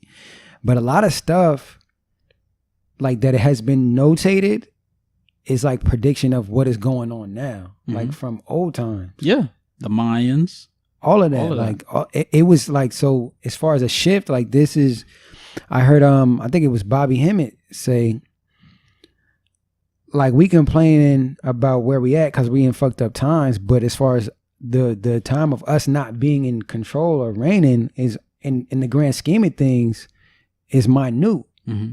Like as far as black people been around, like the original people been around for what, millions of years. Yeah. So it's by design. Like everything is cyclical. Is that how you? Cyclical or cyclic. Yeah, I'm not really good with English sometimes. But now you straight. Things like everything has to move. Mm-hmm. There's duality. Everything has to move. So it's by design. They are really scared because they understand, like, all right, the construct is crumbling in certain ways. People are waking up, like young people are waking up and just being able to see through illusions and bullshit. You, this generation is different. It's gonna be the one to fuck this whole even shit white up people are waking up. Yeah. Certain white people waking up. Yeah. Money is being revolutionized. Like right now, the US dollar is about to go fully, you know, I would say next 10 years, 20 years maybe? Yeah, shit crazy. You got something you want to touch on before I dive into this crazy Texas? Yeah, man. Shit? On the upside, I'd like to shout out the Robert W. Coleman. I don't want to misquote. Well, the Robert Coleman Elementary School in Baltimore, Maryland. Oh yeah, this is right. They recently, it started like last year. They implemented meditation as opposed to detention to students who are deemed as misbehaving or, you know, seem a little maybe troubled, hyperactive. They love whatever that means. Black people, right? Black boys, especially. But they have seen an increase in school attendance. The students love it. Right. They've seen an increase in behavior. Scores. They've seen a decrease in detention, suspension, a decrease in acting out. You can say, I guess. Yeah. But I love it. And just a couple blocks down, a high school in the same, city, they implemented it as well. Increase in graduation rate, increase in functioning in classrooms and all of this. So that makes me think, like, why? I mean, I understand Rockefeller Foundation and all the intent for creating this public school system and all of that. Right. But it's like, to the people who always, who tend to condemn people, students or people for dropping out of school or all you gotta do is do this in school and school. Why was this never like thought of before? Mm-hmm. Why is this now being implemented in 2018? Because we don't take mental health seriously in our community. That's the easy answer. But would you refer to that as mental health though? I mean, a small proportion, because I'm not gonna lie. A portion of the article, it said we have a lot of students who are suffering from, depression, anxiety. They have their parents is on drugs. Mm-hmm. Yeah. They don't have meals at the house. Like, they rely on coming to school to eat a meal for the day, even if it's one meal. Yeah. So part of the article, I would say mental health is part of, the reason. But would you say that is majority? But the reason why they implemented the meditation? No, why students act out in elementary, especially elementary. I'm talking about. I don't have the knowledge to say it's the biggest reason, but I do think it's a big part, because when you think about mental health, think about it, it's like, if I'm going through stress and anxiety, I don't know how to deal with my emotions. My emotions isn't on the balance. You know what I'm saying? My shit is, so I'm going to do some shit at home. I don't know how to cope with it. I have no avenues to deal with it. Somebody bumped me in the hallway. I'm already feeling agitated. I have no means. I have no place to go to calm myself, meditate. Yeah. I'm going to be irate. I might try to fight. You know what I'm saying? You're in class. You don't know how to, you got these things going through your mind. You're going through anxiety. You may be thinking about something at home. It's causing you to distract yourself from your schoolwork, because now you're like, all right, if this shit going through my mind, let me make some jokes. Let me let me throw a book at the fucking teacher or some shit, because my mind is racing. I gotta distract myself from my pain, so I'm gonna do some wild shit in class to make people laugh. You know what I'm saying? So the meditation, I feel like it'll help them realize, like, all right, I have depression, I have anxiety, I have all these things, and now I'm learning how to like calm my mind. So when I do have these anxiety attacks, even in class, I could just, these kids have the know now to be like, all right, now I know that. Breathe techniques. And just calm yourself. Yeah. You know what I'm saying? I agree with what you said, but at the same time, it's like, for me, I don't believe mental health was the majority. Like Mac touched on earlier, the school to pipeline, you know, school to prison system. Pipeline. Yeah, school to prison. I skipped the word. But so what I look at this as is, it's a reformation to that demonic system. I know I know for a fact that they test based on the test scores of third graders. They build a certain amount of prisons or cells. So it's no way, whereas it's not a huge concentration of third graders, especially black third graders, who has already developed mental health. I'm not saying that this is something that you could easily spot. I'm not saying that at all. But at the same time, it's like, I have black family members and they have children. And, you know, I interact and correspond with these children. And it's like, I don't get that. You know what I'm saying? That because they're so young? No, I'm not saying, because at the same time, it's like, you can't put an age on mental health. You develop this at 16 or whatever. But it's like, of course, it depends on that child's life experiences that causes mental health to, you know, causes the inception of it. But me, I just inherently believe that this is to replace the school to prison pipeline, because we know what we've been doing for the past 100 years has clearly not been working. It's not working. And, you know, let's just try something new. And see how this play out. Yeah. And I agree, because I think, like, I don't think it's majority mental health. And even with mental health, even with us in like these systems in school or whatever, like, you got to understand, this, with schools are a construct, but everybody don't learn the same. Everybody don't operate the same. So if you acting out, are you going against the grain, or you got this, you got that. But it's like, all right, that's a child. They might not just want to sit here for 5 hours. You know what I'm saying? They might learn this way, more visual.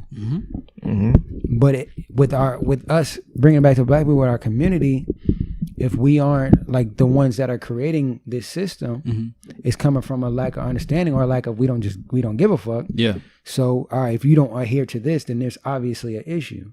Either you're acting out for whatever reason with your experiences, or you have something. Yeah. Because my mom, she's worked in like school districts all over New Jersey, specifically with special ed systems, because she just sees like specifically young black men just thrown into there.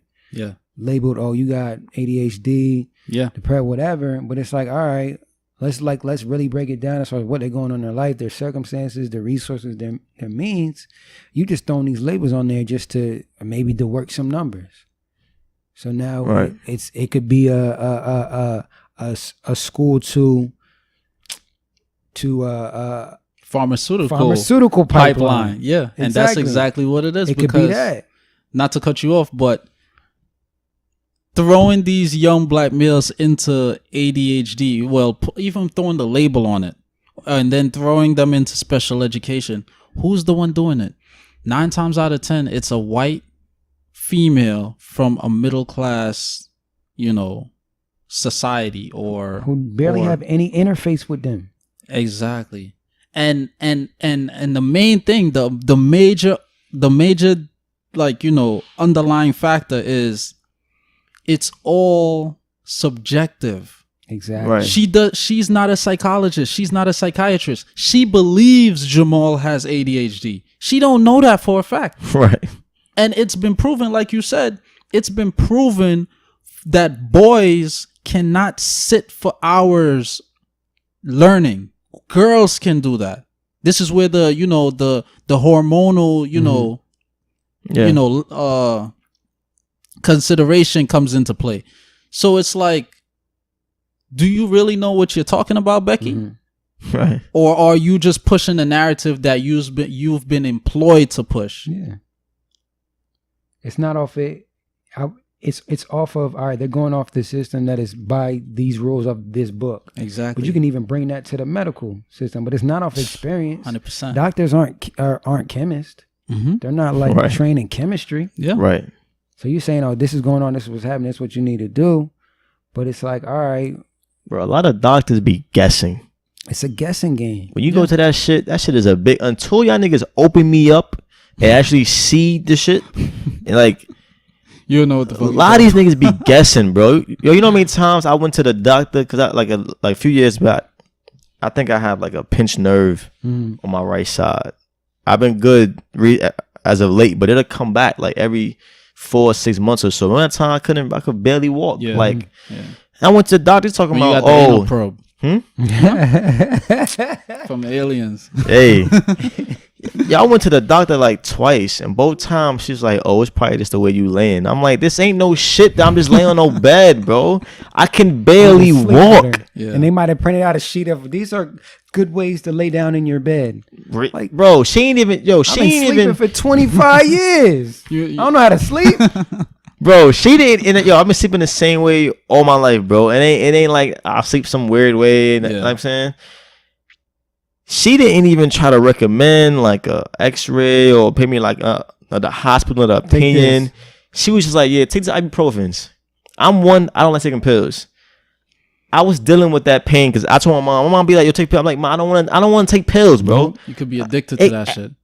And once you're addicted, now I'm a drug dealer. I don't want to take enough to where if I really need it, my body may react different. Mm-hmm. When I really, really need it, I may not be able to get the most from it. So I'll deal with the pain, son. Them just do damage. I'm sure they do. And that's the funny thing about fucking the ADHD painkillers, and the ADD. Bro. Like, you refer to we put your child in special ed now. Oh, now you got to go get this clinical letter from the doctor who's all in cahoots with the shit. Right. To, legitimize this, what's the word? This document? Recommendation or prescription? This, like, if we label you, like, you got ADHD. Diagnosis? Yeah. Diagnosis, yep. It legitimized this diagnosis that we gave, you know what I'm saying?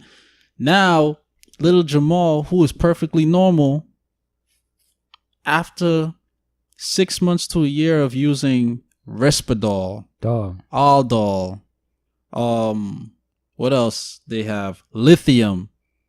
That shit has concentrated his system so much that this nigga legit got ADHD now. Yeah. Right. We pharmaceutically induced him to being an ADHD or ADD, patient. And then to bring it to the thought process, now this person has so many years of telling themselves, this is what I'm dealing with. So now it's a reality based off of your mind. Yeah. Right.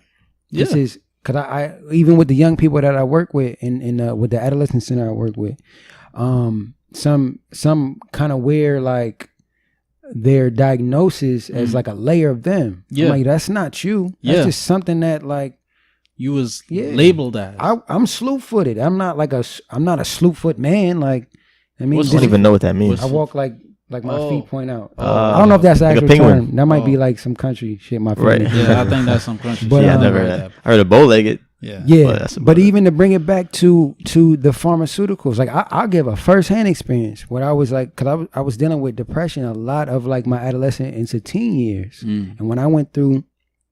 Even a young adult, when I went through all that, I remember going to counseling, and I remember having to go to, I guess it's a psychiatrist is the one that can give you the actual prescription. I sat in front of that lady all of 3 minutes, and her desk was over there. We didn't have no she said, all right, this is what you have depression and severe depression and anxiety, you're going to take this. I was on that medication for 2 years. My body was different. I didn't start having anxiety attacks until I got on the medication. I used to be in the bed shaking, sweating, couldn't move for an hour. Yeah. I said, yo. And all of that because nobody had the patience to really find out. It was Paxil. Paxil. Paxil, right? Yeah. And it's supposed to deal with depression and anxiety. They're like, yeah, it's 2 for 1. Like, so I remember when I was younger, when I was still like in my mother's house, I went to like psychiatrist counselors, and she was like, yeah, I'm not putting them on any pills. Your mom said this? Yeah. Okay. When I was younger. Salute to Mom Dukes. So then when I got older and I was still having certain issues, and it all stems back to, I'm gonna go back to something you said too, as far as in school.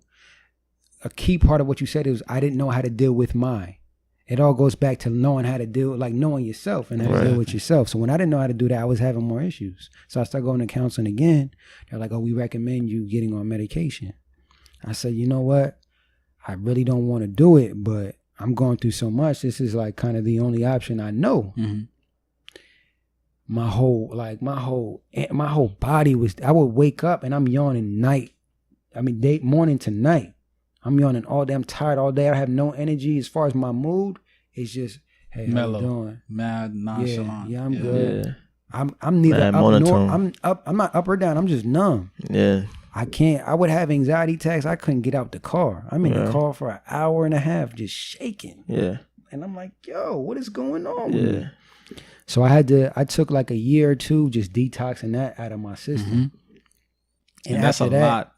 Yeah, because I have a spot for like mental health, especially with our young Black people. And when people ask me though, I'm still honest as far as they say, what do you think about medication? I say it's not for everybody. I honestly don't recommend it. Yeah. Because of how that can affect your body. Mm-hmm. Like you're adding something external to your body. Yeah. There's other methods to deal with what you're going on. Natural remedies. Your diet. Yeah. Just look at your diet and look at your circumstances. Yeah. And if you can't change it, you have to figure out ways to just respond to it differently. Mm-hmm. A lot of people's diet is like the reason why they dealing with shit. 100%. Right. You eating a bunch of shit. Let's even down to, I don't know if I was talking to you the other day, but talking about with parasites in food. Oh yeah, it was me. They can affect how your brain, think. They are smart. Yeah. They are smart. So if you feeling a certain way, you feeling down, you feeling angry, it could be because you have something inside of you that is pulling your strings. So it's all I think with like I like to talk about like stuff with that's solution based. It's really just knowing yourself and knowing how to like better with yourself. We can run to all these different external things, but at the end of the day, we see like none of it is working. It's not working. It's just masking the issue or creating a new issue. Right. Think about you see a commercial for a drug every day. Yeah. And it's like it'll help you with this, but common side effects are then they play the vocals. Ain't no bleeding. They play it like anxiety, depression. It's like, all right, internal bleeding. I'm taking this shit for anxiety and depression. Side effects: anal bleeding, organ aches. Your uterus will probably give me anxiety. The side effects gonna give me back to anxiety. Yeah, cause I'm scared that I'm saying I might die. Yeah, it's blood coming out my asshole, nigga. Yeah, and all of that because of a lack of patience and understanding. You know what I'm saying? Like how you said, let's say you right here, the lady out this over there. All right, so I heard you say this. You got severe depression. Yeah, I take these pills. It's really no correspondence. It's really no dialogue. It's no like sincerity in that. It's a cookie cutter system, right? There's no real diagnosis. She ain't really doing her job. Diagnosis. She's like a clerk. Yeah. She heard you say, all right. You go to the store, yo, I want some peanut butter and jelly sandwich. All right, here's your peanut butter and jelly sandwich. That's all she said. She heard a couple of things. All right, so this is what I'm gonna give you. All it is sophisticated way of selling drugs. The person at the desk that you show your insurance card to is the middleman, and the doctor that you go visit in the room is the actual dealer. That's all it is. Yeah, and they all in conjunction. But one of the main things that you said that I like that you touched on was when you tell that child that they have ADD or ADHD, they start to now believe that it. child internalized that shit. They wear that. And the brain is the most powerful thing on this planet. Now, you're being told that you got ADD, ADHD at school. Your friends is telling you The guidance counselor is telling you, the nurse or doctor is telling you, now your mom or dad is at that shit home gonna change how you move. Your whole all the billions of cells in your body is now saying we got ADHD. Yeah, that's your reality, right? And this is how the pharmaceutical industry, in a sense, like a big part, makes their money. You got AIDS, you got cancer. Now this person could be totally cancer free, but you telling them they got cancer creates cancerous cells in that person. Yeah. Or even just a cancerous mind state that creates cancerous cells. Right. That's it.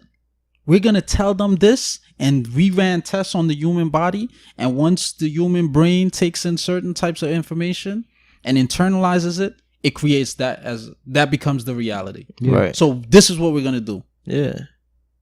Manifestation. Yeah. You know what I'm saying? The subconscious doesn't reason. It takes everything lateral and literal. Yeah. And it does not ask for understanding. Nope. As long as I take it in, that's it. So that's to bring it back to mental health and just working with young black men. Like one of my little homies, I'm like, yo, you gotta watch how you speak about yourself, bro. You gotta stop talking down about yourself, because now in your subconscious mind, that is the reality. Because you keep conditioning that. So now to break that, you gotta do twice as much work. So stop it now. Right. Yo, I can't do this, or damn, I'll never get her. Or nah, I can't. Nah, I'll never. Whole time should be in the bag. Yeah. You just gotta have that confidence. Because when you say the bag, you know what the bag is. You are the bag. Secure yourself. Right. I had a homie growing up. He was like, yo, there's a certain luxury car I want to buy, but you have to have X amount of money to be included in this club to buy this car. I'll never do that. And at the time, I got mad as hell at bro. I was like, bro, like, you just closed the door on you, like, right. But he couldn't he didn't even click. He's like, nah, like, you gotta have X amount. I'll never make that amount of money. I'm like, yo, you're like, I hate hearing that shit. And we all still have to be conscious, because sometimes we do it. Yeah. But with that, I was like, yo, I never want to tell myself I can't do nothing. Even if in my body, I don't even feel like I can do it. In my head, I'm like, nah. And to bring it back to music, when I started like performing, I was dealing with anxiety. So I'm on stage in front of a bunch of people and my body is damn near shaking. But I'm like, bro, you still like, we fighting through it. We got to do it. So it's just understanding like, yo, you can't fall victim to the either conditioning that you have or the fears, because that's going to be your reality. Right. So with a young person and they walking around like, yeah, I want to do this, but my ADHD is like, it might make it hard for me. I'm like, all right, your attention might be different than other people. That's what it is. That's, if you want to label it, that's what it is. Yeah. 100%. That's what it is. And that shit is all by design. Going back to like, the powers that be. Like, I was like in the book On the Wall, it's a line in there that says, I'm gonna screw this up for sure. I'm paraphrasing, but it's a line basically saying like, the best war won is a war not fought. Meaning like, they got us looking at ourselves like this, saying that we can't do something because they diagnosed it. They ain't even gotta tell us that. They ain't even have to tell your homeboy like, you can't do that. He told himself that off of shit they ain't planning in his mind. They ain't gotta fight the war no more. We fighting a war with ourselves. Exactly. Yeah. You gotta tell them like, yo, you can't do that. You look at yourself in the mirror saying, I can't do that shit, bro. They lay back chilling. Or even down to, we all cool growing up, and you say, you know what, I want to start my own business, and we like, you silly, bro, you stupid, you better get this job at UPS, like your uncle, like your brother, you ain't ever gonna do shit. Right. So then it's like, are you hearing that everywhere? What you think? You start believing it. Yeah. That's why nothing you said when we first started the episode, you said something like, you don't hang with the same folks you used to because you're not the same person. Yeah. And that's what I said at the network event. I feel like a big part of like our journey in life is having the capability to let motherfuckers go. Yeah. Like, yo, it's so much people that I used to think like, yo, I fuck with this nigga. This nigga's cool, man. Like, not realizing that like, like our friendship that I thought was only because of one thing. Like it wasn't on a deeper level. It was like, oh, I dress nice. This nigga dress nice. Yeah. We relate on that. Mm-hmm. Or like, oh, he like this type of game. All right, you know what I'm saying? Or like we focus on the girls. All right, you know what I'm saying? But like on a deeper level, when you start like growing and shit, it's like this nigga's still there at that spot. Mm-hmm. And if I stay there with him, I wouldn't have been here. Yeah. You know what I'm saying? You really start thinking about that shit. Like these niggas, it's been like 4 or 5 years. And every time I see this nigga, he asking me about some pussy. You know what I'm saying? But here's the thing: you don't even necessarily have to look at it as far as a negative, because at the time it served its purpose, and that's what it was for. So it's good, but it's just people transition and move differently, right? And everything is in seasons. So yeah, at the time, like we was cool because we used to run the streets and get mad girls together. That's what we did in it, right? But as I grew and like nurtured myself in this way, I just moved this way and you moved that way. Ain't nothing. It ain't. I still could have love for you, whatever. Yeah, but from a distance, diverged in a different direction. Mm-hmm. So that's just what it is. And even I take it upon with myself. If I'm not even moving in the same direction where you want to go, if you feel the need to remove yourself, then go ahead. Yeah, I understand. I get it. I understand, because I'd rather not. You rather be selfless in a sense and be like, look, I see you on that journey. I'm not on that path, so I'm not going to distray you from where you going. You know what I'm saying? You may have to take yourself away from that situation. You know what I'm saying? But yeah, man. Got any topic? I got one more. I mean, it's something small. I mean, I don't think it's small. But I saw something in passing the other day. I think it's pretty crazy to me, but on the grand scheme, like. So I saw a Texas lawmaker. I don't know his name. I didn't bother to even get his name. Introduce his bill that would give the death penalty to women who have an abortion. So like, I'm not really into the politics. Like I don't subscribe to either side. Conservative, liberal, Democrat, Republican. All the same shit. Yeah, like I just think, right wing. It's still they got their own agendas, and you know what I'm saying? It's one party. Right, exactly.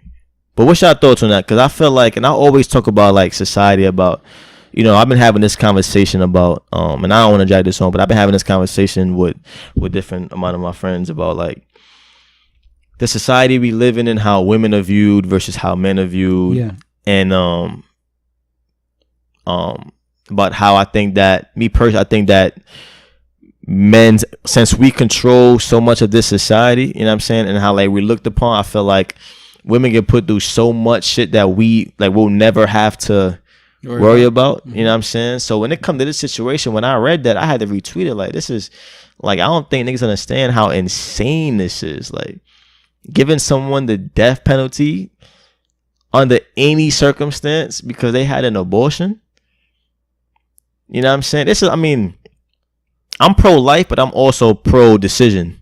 Like, I'm not in a predicament where I will be carrying a child, and if I have a birth for that child, my life could be at jeopardy. You know what I'm saying? A lot of women, they're not physically able to have a child because maybe they, you know what I'm saying, complications with their body. Yeah. You know what I'm saying? Or some women they get pregnant because maybe they was raped, or maybe they just had a, you know what I'm saying, had a bad situation, or a lot of shit can happen. You know what I'm saying? They're not in the right predicament to deal with that child. So when I saw this, like he's a man, white man, making that type of decision, even had the gall to even make a bill like that. Like, you have an abortion, we give you death penalty. You know what I'm saying? What are your thoughts on that? It's a lot of layers to it. With me, like, again, I'm like so removed from politics. I don't even. But as far as with that, it's just like how I look at, like, I don't really. I take it to like just like who am I to tell somebody what to do with their body? Right. I can feel how I feel about it, but at the end of the day, I can't, like, that's just what, like, your birthright, like, to handle your body how you want to handle it. So you can get into the ins and outs as far as, all right, like if a woman was raped and then she like got pregnant and she might want to have abortion, or you can see, or if someone was just not really moving in a certain way and they get pregnant and they don't feel like they are responsible enough to take a child, they want to abort the child. At the end of the day, it still boils down to, like, I can't tell you what to do with your body. Right. Like I can't. Right. You know, I feel like there's like a lot of argument, but it's like, it just boils down to that. Yeah. It's very simple. Yeah, it's simple. It's very simple. Even down to, all right, if I was in a relationship and or if I was dealing with somebody, just having sex with somebody and they got pregnant and I didn't want to have the child, at the end of the day, I'm not carrying that. Like, I'm not. So I could say this is how I feel, whatever, but it's not my choice. Mm-hmm. I took a part in creating a child, but at the end of the day, I don't have to carry it for these X amount of months. Right. So I have a say somewhat, but it's still not my body. Right. It's literally in someone's body. You know what I'm saying? It's a part of them. I like, that's just how simple it goes for me. Like, it's not my, like, yo, why do we feel the need, even out of that, just to regulate and control so many different things? Like, that's that. On just like it's not natural. Now you can feel how you feel. You are obligated to that. Right. You can feel how you feel about whatever. Mm-hmm. Right. But at the end, like, I can't tell you to put something on your skin. Like, it's essentially the same thing to me. It's that yearn for power, son. Yeah. I don't get it. It's that yearn for being a puppet master. I agree with you 100%. Like, as far as telling the woman what to do, I can't. However, I am pro, like, you know, I'm pro-life. Like, I choose, like, I would tell a woman, like, yo, give me the baby. Mm-hmm. I mean, I know you're going to have to sacrifice your body for more like 6 to 7 months, because first 2-3 months, you don't really see it. Mm-hmm. I know you're going to have to sacrifice. You might lose, you know, gain a little weight, you know, be out of shape a little, whatever. But I would prefer having the baby. You know what I'm saying? But in addition to that, what popped into my head was a couple years ago, there's I don't know if he was a senator or what, but I think he's from Texas as well. Mm-hmm. A man by the name of Mitt Romney. He was running for president. Yeah. He is a billionaire, and he had about 7 children. Mm-hmm. One of his main things that he was pushing for on his campaign was the removal of contraceptives. You said this person is from Texas. Mm-hmm. Do you by any chance know if they're a Republican or not? I'm gonna find out right now. I mean, it doesn't matter, like we said. At the end of the day, left wing, right wing, same fucking evil. I see where you're going. But you see what... So it's like, you want to take away the contraceptives, and now we're going to punish abortions. So if we take away contraceptives, the likelihood of you guys getting pregnant, now it increases. Right. Mm-hmm. In addition to that, the likelihood, the majority of people who, one of the main questions is, which demographic or ethnicity of women gets the most? I was just thinking about that too. Yeah. You know what I'm saying? Yeah. It's a chess move. If you keep the child, we're going to inject the child. We're going to give it so much vaccinations, it's going to be a zombie. You already skipped a step, though. The complications that Black women have with childbearing, period. Yeah. Right. They inject the vaccinations they're getting regardless, plus the complications, like you said. So it's too much. It's talk about 2 birds, 1 stone. This is like 7 birds, 1 stone. So well, I don't have to break it down. Y'all see where I'm going. Yeah. But hopefully the viewers, the listeners, could see where I'm going as well. So it's like, you know what I'm saying? You just don't look at that. You just don't look at Republican. He's Republican. Look at that, man. Yo. Yeah. Yo, if I die, y'all niggas better ride for me, son. That's a fact. But that's just how I look at it. Like, nothing is coincidental. Nothing is new under the sun. And to take it, like, I don't belong to no religion, but it's things in the Bible that is very true and has came to pass, and it's certain passages in the Bible that correlates 100% with the times we're living in right now. Definitely. For example, like I just said nothing is new under the sun. In the time of Moses, they were killing Hebrew children. Yeah.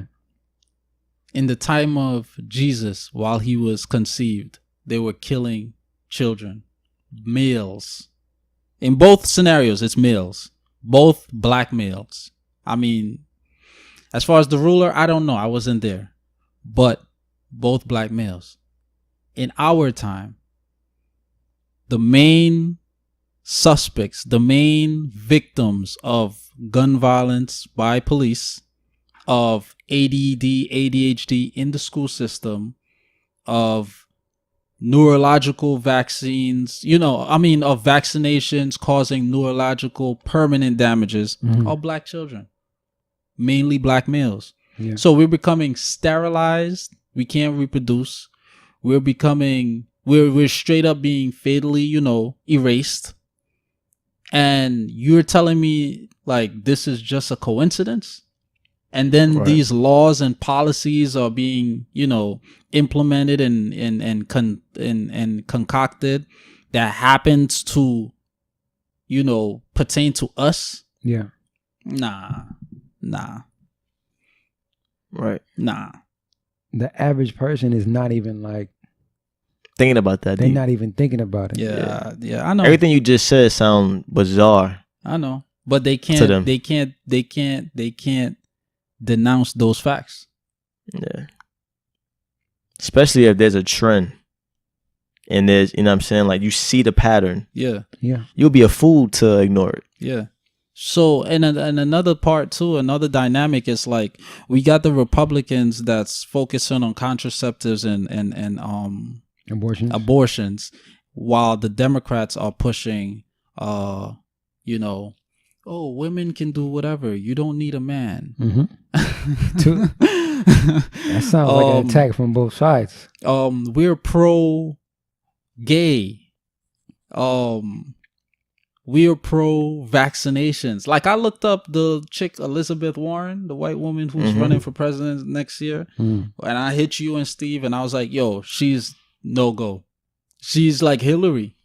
Right. Soon as I read up the shit, when Steve sent us that her name in the group chat, I looked up, what is she pushing, and then I looked up. I went on the Democratic Convention.org page.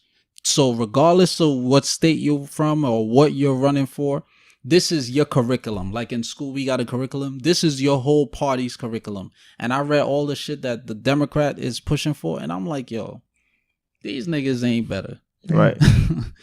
They just taking a different angle. This is the Democrats and Republicans is slavery and sharecropping. It's the same fucking thing. Yeah. Different label. Right. It's politics. It's like it's like theatrics to me, for real. Yeah. And I think just as far as like with the masses of people, like we just get conditioned into just what is that? For instance, when I remember the first time I saw Donald Trump like running for presidency, I was at my grandmother's house, and my grandfather, he's really into politics. Like he'll sit there afterward like all night. Like, look at this. See, that's my mom. And I said, that's my mom. And it was like, I don't even think he was on the TV. It was just Donald Trump has announced he's running for presidency. I said, guess what? That's gonna be your next president. Yeah. And he'll never make it. He's not qualified. Blah blah blah. And in my head, I'm like, yo, because on paper it sounds fucking crazy. Yeah. And that's why I already knew that's your next president. Right. So we going through primaries and all that, and they're like, oh yeah, he'll never make it to the next. I'm like, watch. You think like you keep calling me silly, but watch. Yeah. So then it came down to it. I was in LA at the time. I was in an Airbnb with a couple of my homies, and they're like, oh my God, like he's really depressed. I said, why? Like I've been saying this, like this is not. So you got to look deeper. Like, all right. Like it's Donald, like it's what you see as a president is Donald Trump, Like, does he fit that? Does he personify that? No, he's like a personality, right? A TV personality. None of the presidents ever personified presidency. The closest is Barack Obama. Yeah, and then you got to think about. I don't even want to get into politics, but I don't even know why I brought that up. I would say this to piggyback on you though. Pause. What's the difference between Donald Trump and Ronald Reagan? This nigga was an actor. I'm pretty sure everything that people said about Donald Trump, him being a businessman and all this, is the same thing they said in the 80s, late 70s about Ronald Reagan. This man is in cowboy movies. He cannot lead us. Yeah. He became a president. Yeah. And then you got to think about cause I always think about when majority of people are focused on one thing, what are we not focused on? And Donald Trump is really good at assuming, getting your focus. I'm telling you, that's one of the 48 laws of power. Yeah. So we focus over here. Right. It's like, all right, if I throw something over here and y'all look over there, I could get away with some shit over there. Yeah. Because y'all not looking. Right. Case in point, the R. Kelly docuseries, Surviving R. Kelly. Yo, they get us with the simplest shit every time. The Weeknd, right? That Tuesday, two women who accused Harvey Weinstein, their cases was dropped by the court. Yeah. Oh, word? He threw out the case. Yeah, I spoke on that on the podcast. He threw out the case. So we gonna throw this. Yeah, we gonna throw this bone for y'all. Majority of y'all. And we all. But we pushing this though. Y'all seen the R. Kelly? Oh my God, that was so crazy. Blah, blah, blah. Yeah, but did y'all see Harvey Weinstein? Well, Harvey Weinstein. Well, first of all, who's that? Harvey Weinstein? Right. They gonna be like, who's that? Because so many of y'all living under a rock. Yeah. Dr. McNasty. But yeah, I didn't even know that. You said that? I didn't even know that they threw out them cases. Cause we got to get that nigga too. I don't know if you heard my thought. I gonna get into it, but all these niggas gotta go down. You know what I'm saying? Everybody. But so when that's bringing it to like it's everything, every industry, but you have like, especially with the entertainment industry, there's so many like gatekeepers and doors. Yeah. Like if you say everybody gotta come down, it's a lot of niggas. It's a lot of niggas love. Yeah, I know. What's his name? Geffen. From Geffen Records. I know. David Geffen, I believe. Yeah. Yeah. But it's a lot. It's a lot of niggas that gotta go down. He's a powerhouse, man. right? But thing is, if like you're right, there's a lot of folks that we may love. There's a lot of folks that you know they produce really good content that we got to give them a nasty award. Yeah. And we got to get them niggas out of here, man. Because if we standing for truth, and we like, exactly. If I'm someone that I say in my life, I'm standing for truth. I want to be genuine. I want to stand on my principles. I want to be, you know what I'm saying, integrity. Mm. How do I feel looking at somebody that's not abiding by that and ignoring it just because they make content that I love? It's record's popping. You know what I'm saying? I agree. But it's like my I have a butt to that too. My rebuttal to that is not necessarily in opposition, but more in terms of like just logical reasoning, right? Mm-hmm. These people that we mentioned that are not being slammed the same way as like R. Kelly or Bill Cosby or whatever, mm-hmm. right? Like, gotta call a spade a spade. These are white people. Yeah. These are Jewish people. Right. When they go down, I'm not saying they will never go down. They will go down. When they go down, presidents are going down. Senators are going down. Yeah. Like the Hillary Clinton, the Hillary Foundation, the shit that she got in her closet. Yeah.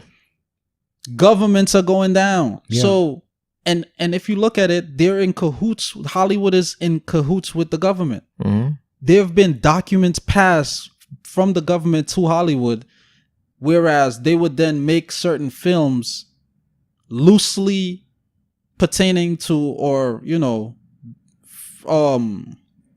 loosely pertaining to that document, that all it serves to do is to condition the masses so that when the government passed this, we as Hollywood, we did our role. We conditioned them. Yeah. So they're ready for this now. It's all a system. That's all it is. Yeah. It's all a system. So all that, hating Muslims, men being women beaters, black men being gangbangers. They went on a roll from the 60s with from the 70s with the blaxploitation to like the 90s with Boys in the Hood and all that. Yeah. Man, they went on a roll. They're like, yeah, this is what we want America to think of y'all. This is what we want the world to think of y'all until they interact with y'all. But I'm not saying, like I said, they would never go down. They will go down. It's just in due time. Yeah. So we could speak on it. So when we see like black, people being slandered or whatever, they're more likely to be condemned and reprimanded. Yeah. Because of the current, setup in the world. Yeah. But it's only in due time. You know what I'm saying? Even with a layered act, because we like our people just like we hop on it as if it's like a whole big spectacle. Yeah. Like we sit in it and just like felt like, oh my God, like you seen this Bill Cosby situation, blah, blah, blah. Mm-hmm. But when something comes up about somebody that's not in our community or like a white person, it's just like, oh damn, like, all right, that's nasty. And then it's not a whole, that's why it's like theatrical. It's not a whole thing. Yeah, exactly. Like even down to like with cause I didn't watch the R. Kelly shit. I'm like, I'm not like, this shit ain't new, dog. Yeah. Like this shit ain't new. All that hate magically came into so many niggas' hearts and women's hearts. New. Like this shit been new. This shit ain't new. But the music been rocking. But what my butt was, cause I remember cause it's with the music sometimes it's tough cause sometimes you like compartmentalize. I was at an event and I wasn't thinking nothing of it, but an R. Kelly song came on. So I was like, oh shit. But then everybody started booing. I was like, damn, people don't like this song. But then I had to put two and two. I was like, oh. Yeah. But it was so like buried because I'm like, yo, why are we still in a place to where we can get a rise at it when it's not new? That just shows that, all right, this has been placed in front of your face right now for a reason. Yeah. We need y'all a rise out of y'all. Yeah. Well, me, I'm like, yeah, that nigga, like, all right, he nasty nigga. He been a nasty nigga. Like, are we rocking or not? Because 1 year we rocking, 1 year we not rocking. That's what I'm saying. We gotta stand. We gotta finally stand on some shit. That goes for all. Mm-hmm. You know what I'm saying? Yeah. Not to say that I was rocking because I heard the song. It's no secret. That nigga makes phenomenal music. Yeah. And plus, when we hear certain songs, it's certain events. It's a certain time. It strikes emotion in our life. Whereas, I was in middle school. Yeah. I remember going to the school dance. You know what I'm saying? Life was good. There was no stress. I didn't have to worry about paying bills and shit. Yeah. So, and plus, it's sonically phenomenal. Yeah. Yeah. Right. And it goes back to the conditioning I was saying too. Yeah. So it just it was a response. Yeah. Right. That song, whatever, I forgot what song, it just made me think of family and good times. Step in the Name of Love. Yeah, it was Stepping in. Yeah. See, you see that? Somebody's birthday. That should make you want a two-step. Just exactly. Yeah. Where Mel at? I'm about to, you know what I'm saying, get my Lovers Rock on. But and I don't want to be long-winded. I don't want to be dragging shit on, but shit just keep popping in my head. Right. We cannot neglect divide and conquer strategy. Yeah. I mean, yeah. So it's like when we pay attention to white people, like we said earlier, if we want to be in that position, we need to copy, right? Now, this is where the contradiction lies. We don't stick on code with each other. Nope. If you did a murder, if you committed a murder, me and Terry had nothing to do with it. Dominique committed the murder. We're ostracizing you from the community. You're a rapist. I didn't do it. Dominique didn't do it. Ostracize you. I'm a child pedophile. Yeah. Ostracize. You see what I'm saying? But when white people do that shit, oh no, he's a great friend. He's a great father. And they stick with each other. Even though this is this nigga's 13th victim, 13th complaint pertaining to it. Right. So it's like, for me, I know how I rock. Truth is truth. Yeah. Family or not, truth is truth. Yeah. I stand on that. That's my conviction. That's my life's conviction. But it's like, then again, it's like, we should condemn them within us. I know my life conviction, but it's certain things I may have to edit for the betterment of my people. Because I'm seeing the long run. Yeah. I'm looking at, my bad. At the end. I'm not looking at just me. Yeah. I take it even with a layer, because it's like a concept where, all right, we can govern and police ourselves, but we can do that within ourselves. We don't have to do that outwards. It's like the media. It's like, are you fucked up? Yeah. As if we are our unit, yeah, exactly. We can pull you like, bro, I gotta speak to you one-on-one. You fucked up. Exactly. Right. Instead of throwing him to the wolves, to the other. Now we throw you I understand to them. Are you fucked up? And you fucked up to us too. So you fucked up to everybody. So you out there. But then we don't even realize how that affects us. Exactly. Yeah, because they start looking at him like he's representation of the rest of us. Black men. Exactly. And that's what I was going to say. The media. Look at the media. Jussie Smollett. Oh, black men are not supporting gays in their community. Black men are rapists. Black men are murderers. Black men are this. Black men are that. People going to hear me saying this. They're going to be like, oh, he's talking about all black men. Obviously, I'm not, because I'm a black man. Am I reacting out of emotion, saying that I feel like, they're misrepresenting me? No, I'm just bringing awareness to people. Like, yo, look at how we're being played. Mm-hmm. These are pawn moves. Yeah. So that when it's time, who do you guys want to elect to be erased from the planet or erased from America? Oh yeah. The black men, because these niggas, they raping our women, they raping children, they robbing. You ain't see nobody rob or nothing. The only robbery you saw was Old Dog and Boys in the Hood. Yeah. Right.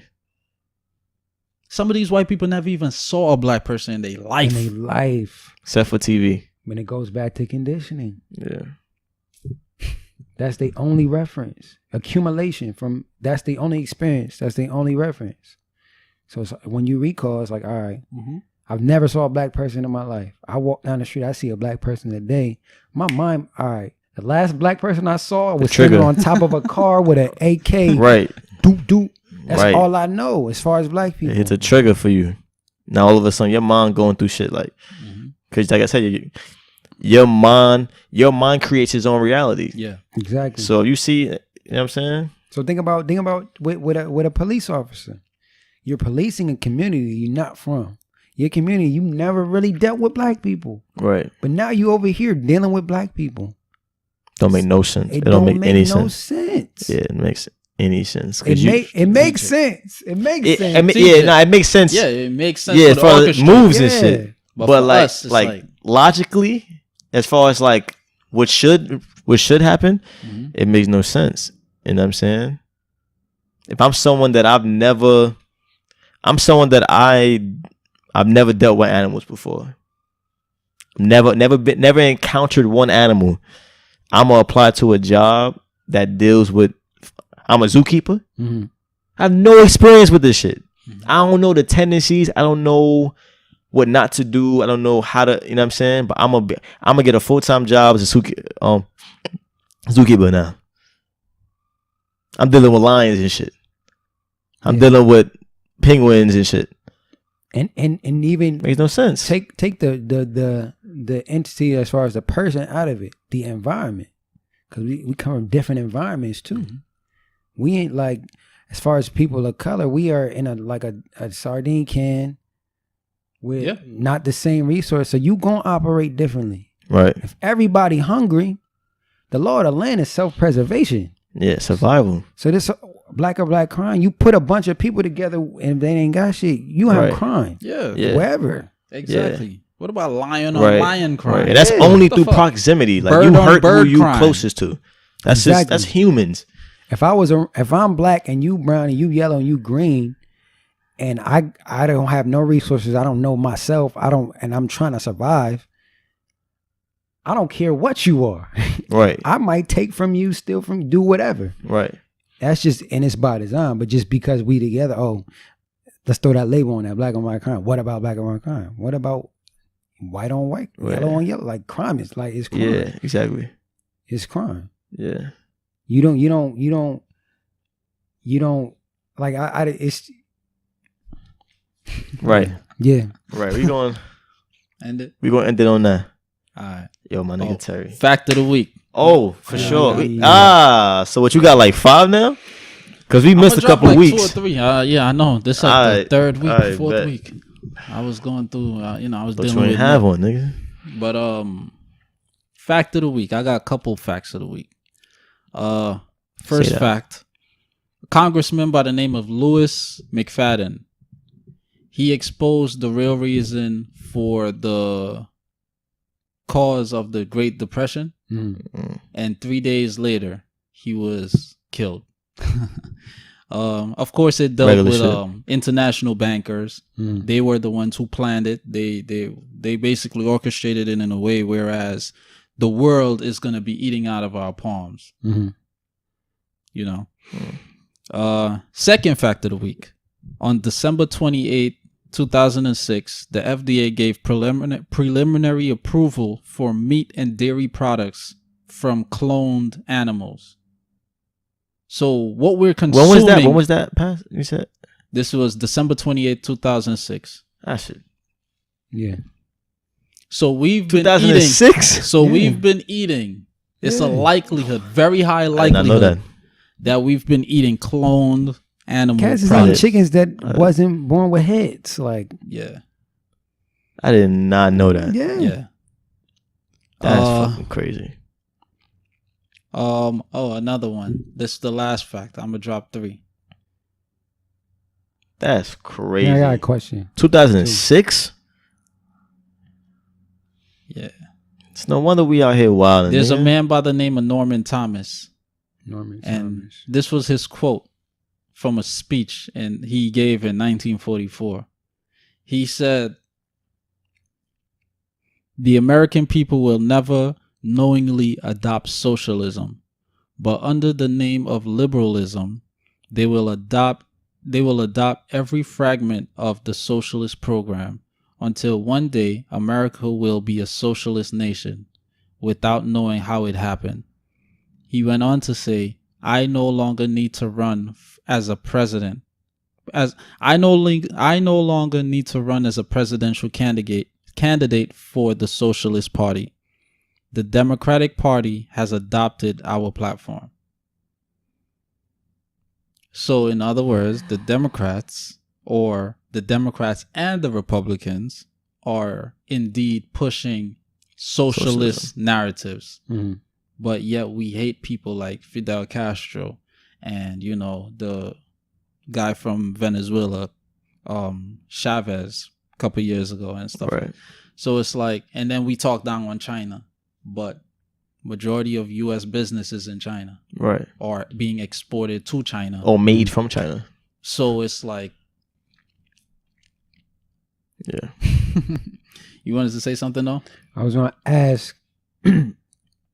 What's one thing you're trying to get better with for the month? Oh, me? Yeah, just in general for everybody. With me, I'll start off with me is just I'm realizing I need to relinquish trying to control everything. I'm really good at trying to do that, and then I just I stress myself out and I run myself ragged trying to control everything. So that's the biggest thing for me. I agree, because I suffer from that too, and the major downfall with that is you try to control everything and you become productive in literally nothing. Exactly. You're focusing on this. You're focusing on that. You're focusing on this. I'm trying to read more. I'm trying to be a better boyfriend. I'm trying to be a better son. I'm trying to become financially stable. I'm trying to learn stocks and bonds. I'm trying to gather information for the podcast. I'm trying to be a great team player.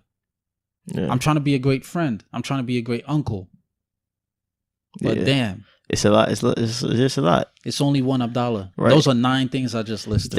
That's crazy you say that, because right before you came, I was standing next to the sink. I forgot what I was doing, but I was just thinking like, man, I've been thinking about a lot of shit lately. Like a lot of shit you talking about just now. It's like it's hard to focus on certain shit. And to answer your question, that's what I've been working on doing as of late. Like, I feel like I got complacent when it came to taking the extra step as far as like gaining knowledge.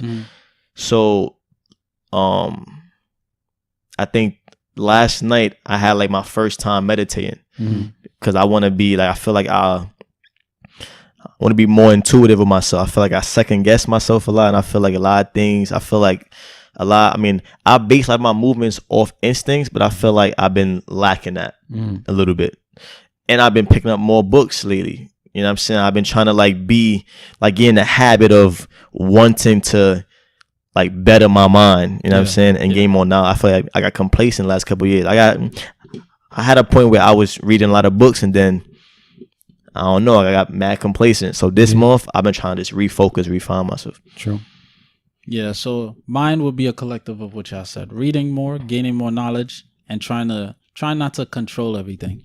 Yeah. I need to relax. Right. And just go back to my intuitive self. Because the spirit, this is just a spacesuit for Earth. Yeah. So my spirit is telling me that's my GPS. I just need to abide by it. And that's my plan. Right. Not even for the next month, but for the rest of my life. Right. Yeah. I think one thing I'm doing to help with that, I'm like trying not to multitask all the time. Let me devote to help with what I'm trying to work on this month is I've been trying to prioritize not multitasking. So whatever I'm doing, I'm focused on that for whatever a lot of time I put on it. Because when I'm trying to multitask, most of the time I don't get anything done because I'm worrying about 100 things at once when I can relate to handle 100 things at once. And yeah, you can.